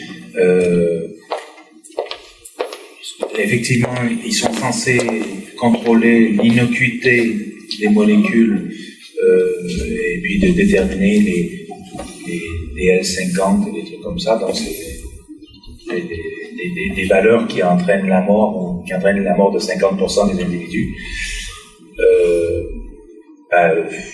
C'est pas les humains, c'est les daphnies. Oui, voilà, c'est ça. Bien souvent, c'est fait sur du zooplancton. Des tests avec du daphné, comme ça. Donc c'est un petit bio-indicateur, la daphné. Mais bon, on est toujours dans le contexte, comme je vous dis, de molécules qui, de toute façon, elles finissent par s'accumuler. Elles arrivent avec des doses qui sont supérieures aux doses qui sont données comme ça, et qui, en effet cocktail, ont des effets directs sur les individus. Ah non, on ne doit pas les blesser, au contraire. Parce qu'à côté de ça, ils mettent les bouchées d'eau, mais ils développent toujours des nouvelles molécules tous les ans. Moi, ce sont les poissons qui me tracassent, vos témoins. Alors, je suppose que ce sont des témoins naturels. Ah oui. Parce que si on mettait des poissons d'élevage éduqués, a fortiori des poissons Volkswagen, le problème pourrait être résolu. C'est une vraie question. Donc, au final, ce sont des poissons naturels. Oui, ce sont des poissons sauvages. Mais dans votre question, j'entends bien autre chose aussi, puisqu'effectivement, on utilise également de temps en temps des poissons témoins dans des cages On appelle ça du caging, justement. Donc, on va mettre des poissons dans des cages, dans certaines circonstances, et puis on va vérifier la survie de ces poissons-là en fonction des conditions environnementales. Ou le temps nécessaire à une certaine biocontamination, comme ça, donc une bioaccumulation dans les tissus des organismes. Donc on l'a fait sur la Garonne, justement, dans le projet où je vous ai parlé, qu'on a travaillé sur 4 ans avec les résidus médicamenteux. Mais on a également donc fait du caging où on a mis des anguilles et on a mis des petits bivalves, des corbicules, dans des cages, environ ça devait faire à peu près 1 kilomètre des rejets de la station d'épuration de Bègles, pour voir justement si ces organismes-là se contaminaient plus rapidement et avec quoi par rapport à des organismes qu'on a mis dans un autre site de l'autre côté de la rivière, beaucoup plus en amont, donc qui ne subissaient pas a priori les rejets de la station d'épuration. Et on a vu une contamination entre autres par le nickel qui était énorme, et même des mortalités importantes aussi sur les anguilles et sur les corbicules, comme ça. Donc il est possible parfois d'utiliser des organismes vivants comme ça en tant qu'indicateur de milieu et accumulateur. Oui, 2 questions. La première, est-ce que vous avez fait des études sur l'estuaire de la Dour en aval et en amont de l'embouchure de la Nive? Oui, puisque... Alors, est-ce qu'il y a une différence entre les caractéristiques de la Dour en amont, avant le... Vous parlez sur la qualité de l'eau? Oui. Sur la qualité de l'eau, il y a une petite différence dans la mesure où, en termes, par exemple, d'oxygène dissous, il est arrivé qu'on voit un gradient d'oxygène de la surface vers le fond, c'est-à-dire qu'on avait une eau qui était parfaitement saturée en oxygène en surface et qui n'était plus saturée en oxygène, qui avait par exemple 60 ou 50% de saturation en oxygène au niveau du fond. Et ça nous est jamais arrivé en amont de la Nive, mais c'est arrivé à quelques reprises, pas très souvent, mais c'est arrivé à quelques reprises quand même sur la Dour en aval de la Nive. Ça, c'était arrivé même, je crois, 4-5 fois qu'on a eu des mesures qui étaient d'oxygène où on n'était pas de l'eau, on va dire, normalement oxygénée avec 100% de saturation d'oxygène. Alors, une deuxième question, là, revenant un peu à la conclusion. Il y a de gros efforts qui sont faits aussi bien techniquement parlant que financièrement parlant dans les différentes villes. Je parle par exemple de Biarritz, où on a créé pas mal de bassins de décantation qui ont un coût. Là, c'est pour récupérer les eaux flux de surface qui s'écoulent dans la ville pour essayer de polluer au minimum l'aval, c'est-à-dire l'océan. De même, le long de la Bidassoa, les Espagnols sont là, il y a eu des efforts très forts, importants qui ont été faits le long des berges de la Bidassoa pour nettoyer les berges au maximum, essayer d'enlever tout ce qu'il pouvait y avoir de polluants. Finalement, d'après vos mesures, c'est pas très encourageant. D'une année sur l'autre, on ne voit pas une variation très forte. Alors, est-ce que c'est endémique? Est-ce que c'est un problème qui peut évoluer, mais sur un certain nombre d'années? Est-ce que c'est parce que c'est pas très encourageant, parce qu'il y a ce genre de pratique? Il en faut, mais est-ce que le résultat sera là un de ces jours? Oui, mais c'est un peu le problème de la biologie et de l'écologie. Les temps de réponse sont forcément très longs.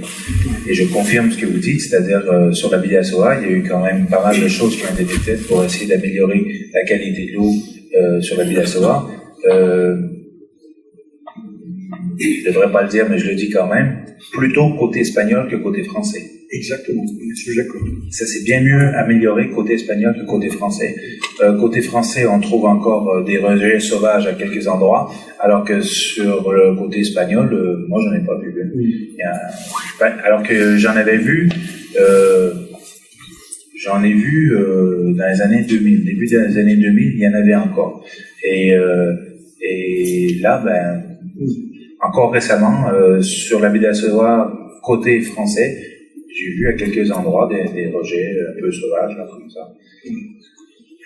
Et alors, si vous voulez, pour revenir aussi sur la surface hydraulique de l'embouchure de l'Adour, si vous regardez l'histoire de Bayonne en particulier, déjà encore au XVIIe, XVIIIe siècle, il y avait plus de 100 moulins ou 200 moulins dans l'environnement immédiat de Bayonne, c'est-à-dire 5-10 km autour de Bayonne, des moulins qui étaient en fonction et qui fonctionnaient parfaitement. Bon, maintenant, il en reste, je crois qu'il en reste peut-être un historique, mais il n'y en a plus. Hein. Alors que ces moulins utilisaient les venues de l'eau et le repart de l'eau, etc. Donc il y avait une activité très associée au reflux de l'Adour.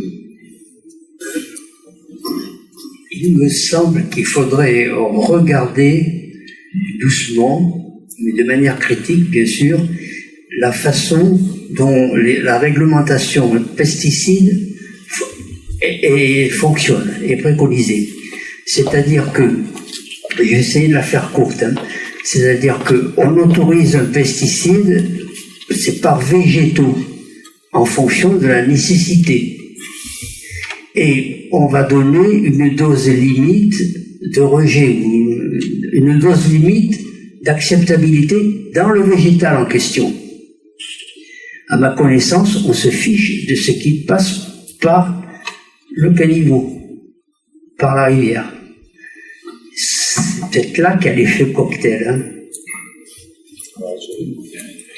Je sais pas, enfin, il faut déjà comprendre une chose, c'est que dans les pesticides, on a également des insecticides, des fongicides. Ces insecticides, le principe actif, c'est actif justement en particulier sur les arthropodes, donc les insectes. Il faut voir que les petits crustacés qu'on trouve, les crevettes, sont également des arthropodes. C'est les insectes de la mer un peu, nos crevettes, les gamins.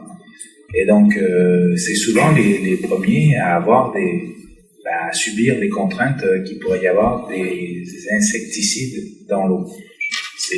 Ça, c'est vraiment un problème. En tout cas, ils subissent directement comme si c'était des insectes terrestres. Une question naïve, là. Si on a un débit dans un fleuve beaucoup plus important, on a une meilleure qualité de l'eau, pas parce qu'ils ont la Dour, c'est un petit fleuve. Si on a un débit beaucoup plus important, comme la Loire, comme la Gironde, est-ce que ça intervient ou pas? Alors, je dirais oui, tout à fait. C'est-à-dire que si on avait un débit beaucoup plus important dans la Dour avec les rejets actuels, il y aurait plus de dilution. Donc du coup, on aurait des concentrations moins élevées, on aurait des sédiments qui stagneraient moins longtemps dans l'eau et sur le fond, et donc du coup, ça partirait en mer. On éloignerait le problème de nous un peu. Le problème se poserait en mer, mais avec le facteur dilution qui interviendrait dans la rivière. Effectivement, c'est une des contraintes qu'il y a, c'est le temps de résidence de l'eau et des particules. C'est peut-être pour ça que la Dour, la qualité de l'eau de la Dour est moins bonne que dans l'autre. La Dour et la Bidassoa, effectivement, ils ont des temps de résidence qui sont pas. Enfin, la Bidassoa encore plus. J'avais une autre question. Il y a eu une étude liée dans laquelle on a simulé sur le bassin Dour-Garonne l'évolution du climat. Et il y a une projection qui a été faite à l'horizon de 50 ans. Et donc, pour l'Aquitaine, qui est la région de France dans laquelle, dans les 100 dernières années, l'augmentation de la température a été la plus forte, 1,8 degrés entre 1900 et 2006, dans les statistiques de la météorologie nationale. Et donc, dans cette étude, on prévoyait 3 ou 4 choses à l'horizon de 2050. La première, c'était l'augmentation de la température. La seconde, c'était l'augmentation de la durée des périodes de sécheresse. Et avec ça, il y avait deux conséquences hydrauliques qui étaient données. C'était la baisse de 30%, je crois, c'est l'ordre de grandeur, des rivières, de notre bassin là, parce que plus de chaleur, moins de neige, moins d'eau dans les rivières. Et la dernière conclusion, c'était formation de bouchons vaseux au niveau des estuaires, problématiques pour les espèces. Est-ce que vous travaillez sur ces sujets? Est-ce que vous pensez qu'ils sont sérieux? Ou est-ce que vous pensez que ces conclusions servent uniquement à justifier dans le bassin amont la construction de nouveaux barrages? Non, mais c'est tout à fait une réalité. Si nous, on a fait des études sur une période de 30 ans, de 1980 à 2015, en fait, à 2013, on a fait études sur l'estuaire de la Gironde. On a vu déjà qu'il y avait une progression de la salinité vers l'amont, donc une progression assez significative, c'est-à-dire que la limite de salure des eaux, il y a 30 ans, était située environ, je crois c'est 13-15 km plus en aval qu'elle ne l'est aujourd'hui. Ça a vraiment des modifications, ça amène vraiment des modifications dans la composition des espèces qu'on trouve. C'est-à-dire qu'on a de plus en plus d'espèces marines qui vont rentrer dans l'estuaire, un peu au détriment des espèces migratrices, parce qu'on a des espèces migratrices qui sont un peu en limite sud de leur aire de distribution. Et je parle du saumon atlantique, par exemple, qui a besoin des eaux plutôt fraîches pour venir se reproduire. Et donc, il a de moins en moins ces eaux fraîches. Et on a même évoqué des questions sur le saumon. Est-il encore raisonnable de dépenser aujourd'hui des dizaines de millions d'euros pour le saumon atlantique en Garonne, alors qu'a priori, dans 50 ans, les conditions climatiques seront telles qu'il y a peu de chance. On aura un milieu qui sera très défavorable pour le saumon, en termes de température et de débit. Alors, ce que vous dites aussi sur les températures et débit et les scénarios d'évolution, et comme ça, c'est que ce qu'on a vu, c'est, a priori, il devrait y avoir à peu près la même quantité d'eau qui va tomber annuellement, mais d'une manière très différente. On va avoir de plus en plus d'orages forts avec des grosses averses, donc des gros coups d'eau occasionnels comme ça, et des longues périodes, effectivement, où il ne va pas pleuvoir. Donc, ce que vous dites, c'est tout à fait vrai. L'aspect allongement des périodes de sécheresse, c'est ce qui est dans les scénarios climatiques pour l'instant. C'est ce qu'on a observé, en tout cas dans les scénarios qui sont proposés. J'ai une collègue là qui travaille en tout cas sur ces effets de changement climatique sur les populations de poissons et qui a fait pas mal de simulations avec l'ensemble des espèces migratrices pour voir, justement, puisque ce sont des espèces migratrices, on se dit elles auront la possibilité de se relocaliser ailleurs. Et donc, dans les scénarios qu'elle a pu faire comme ça, les modèles qu'elle a utilisés, il y a plusieurs espèces qui vont plutôt migrer vers le nord. La lauze devrait rester ici parce qu'elle devrait aller à peu près bien là-dedans. Les mulets devraient rester ici parce que ça leur conviendra très bien aussi. Les flets, pas sûr certains. Mais les saumons, a priori, saumon, truite de mer, on sera plutôt dans des conditions défavorables. L'esturgeon, il devrait pouvoir rester. L'esturgeon devrait pouvoir rester. Donc, il y a des choses comme ça. En tout cas, il y a eu des articles scientifiques qui ont été publiés là-dessus pour essayer de voir un peu comment les espèces allaient se distribuer en fonction des nouveaux scénarios climatiques qui sont proposés. Oui, je voudrais poser une question. Je suis un peu étonné des résultats qui ne vont pas tout à fait dans le bon sens ou qui stagnent. Je suis d'autant plus étonné qu'il me semble que en fait, les stations d'épuration sont d'une nouvelle génération en membrane, etc. Je vois, enfin, je suis un peu de loin ces choses-là, mais alors, si on dit station d'épuration, il y a quand même des progrès qui sont faits.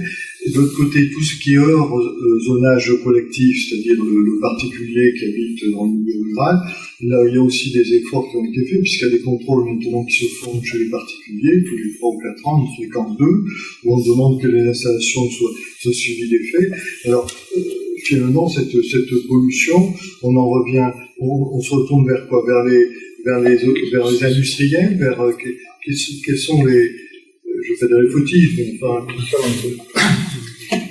n'y a pas que, certainement. Non.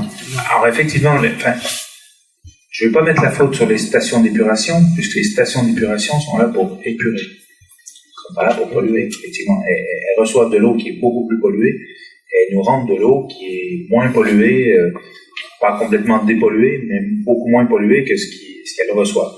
Donc effectivement, en ce sens, les stations d'épuration font vraiment leur métier, si ce n'est qu'il y a des fonctionnements qui fonctionnent très bien, il y a pour certaines qui a des dysfonctionnements, il y a pour une grande majorité assez peu de capacité de réaction en période de forte pluie. Voilà, c'est-à-dire qu'il y a quand il y a des fortes pluies qui arrivent, eh ben on met en place des bypass et ça part directement dans la rivière. On ne fait pas de stockage, c'est en train de se faire à Bordeaux, où ils ont installé des énormes collecteurs en fait, et pour essayer de rejeter le moins possible d'eau usée en événement d'orage, eh ben tout ce qui est collecté, même le pluvial qui arrive dans les rues et tout, qui part dans les égouts, c'est collecté dans ces gros collecteurs.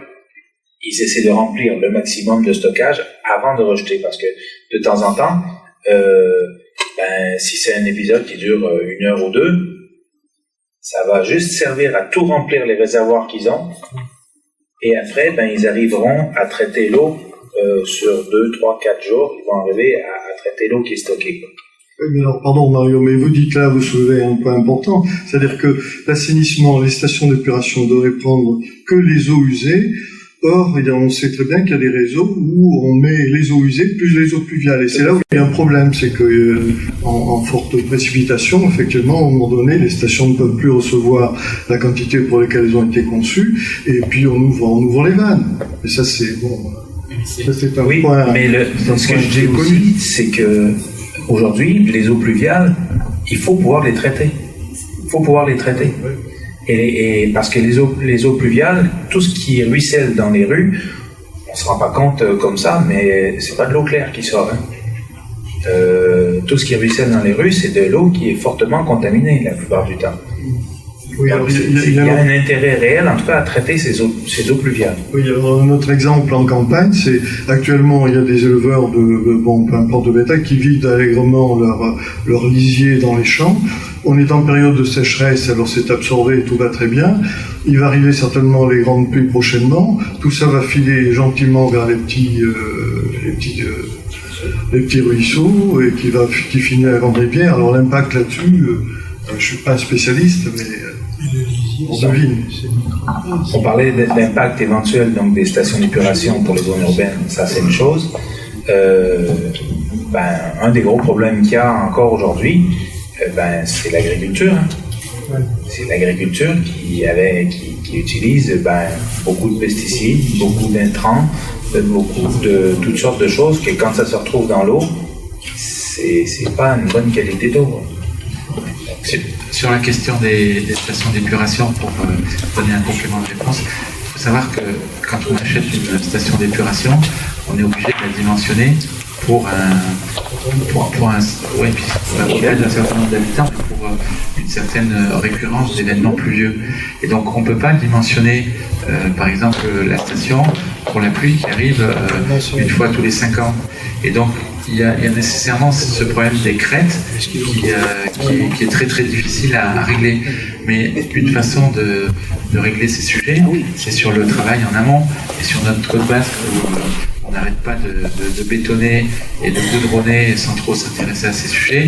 Il y a du travail à faire sur les types de revêtements, puis faire des parkings complètement goudronnés, mais de les faire qui permettent d'absorber pour justement retarder les flux et puis les traîner. Donc il y a une partie du travail qui doit être fait en amont des stations d'épuration.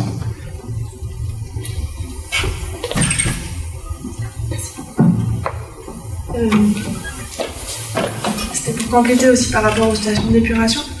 Là, si on regarde, on est sur par exemple le bassin versant de la Bidassoa. On a une frange littorale qui est très urbanisée. Donc les stations d'épuration où les rejets, on va dire, vont être les plus impactants, c'est à ce niveau-là. Et les émissaires, ils se situent en mer. Donc ces rejets-là, finalement, ils ne passent pas par l'estuaire. Sauf par la marée. Oui. Enfin, c'est compliqué. Quand la marée monte, oui, mais les émissaires, ils sont quand même loin en mer, et on sait très bien que avec les courants, etc., c'est pas la majorité de ce qui est rejeté qui va re-rentrer dans l'estuaire. Bon, disons que en plus, les stations d'épuration, les principaux rejets qu'on va leur attribuer, ça va être la matière organique. Et donc cette matière organique, l'impact qu'elle a, c'est éventuellement sur l'oxygénation de l'eau, parce qu'il va y avoir des rejets d'ammonium assez importants qui vont se minéraliser et qui vont donc consommer beaucoup d'eau, d'oxygène à ce moment-là. Et donc c'est un des problèmes qu'on va avoir justement avec des rejets de stations d'épuration. Après, c'est pas forcément le pire du pire, je dirais, les stations d'épuration. Voilà. D'autres questions? Non, peut-être pas. Mais dans ce cas-là, on remercie beaucoup la République.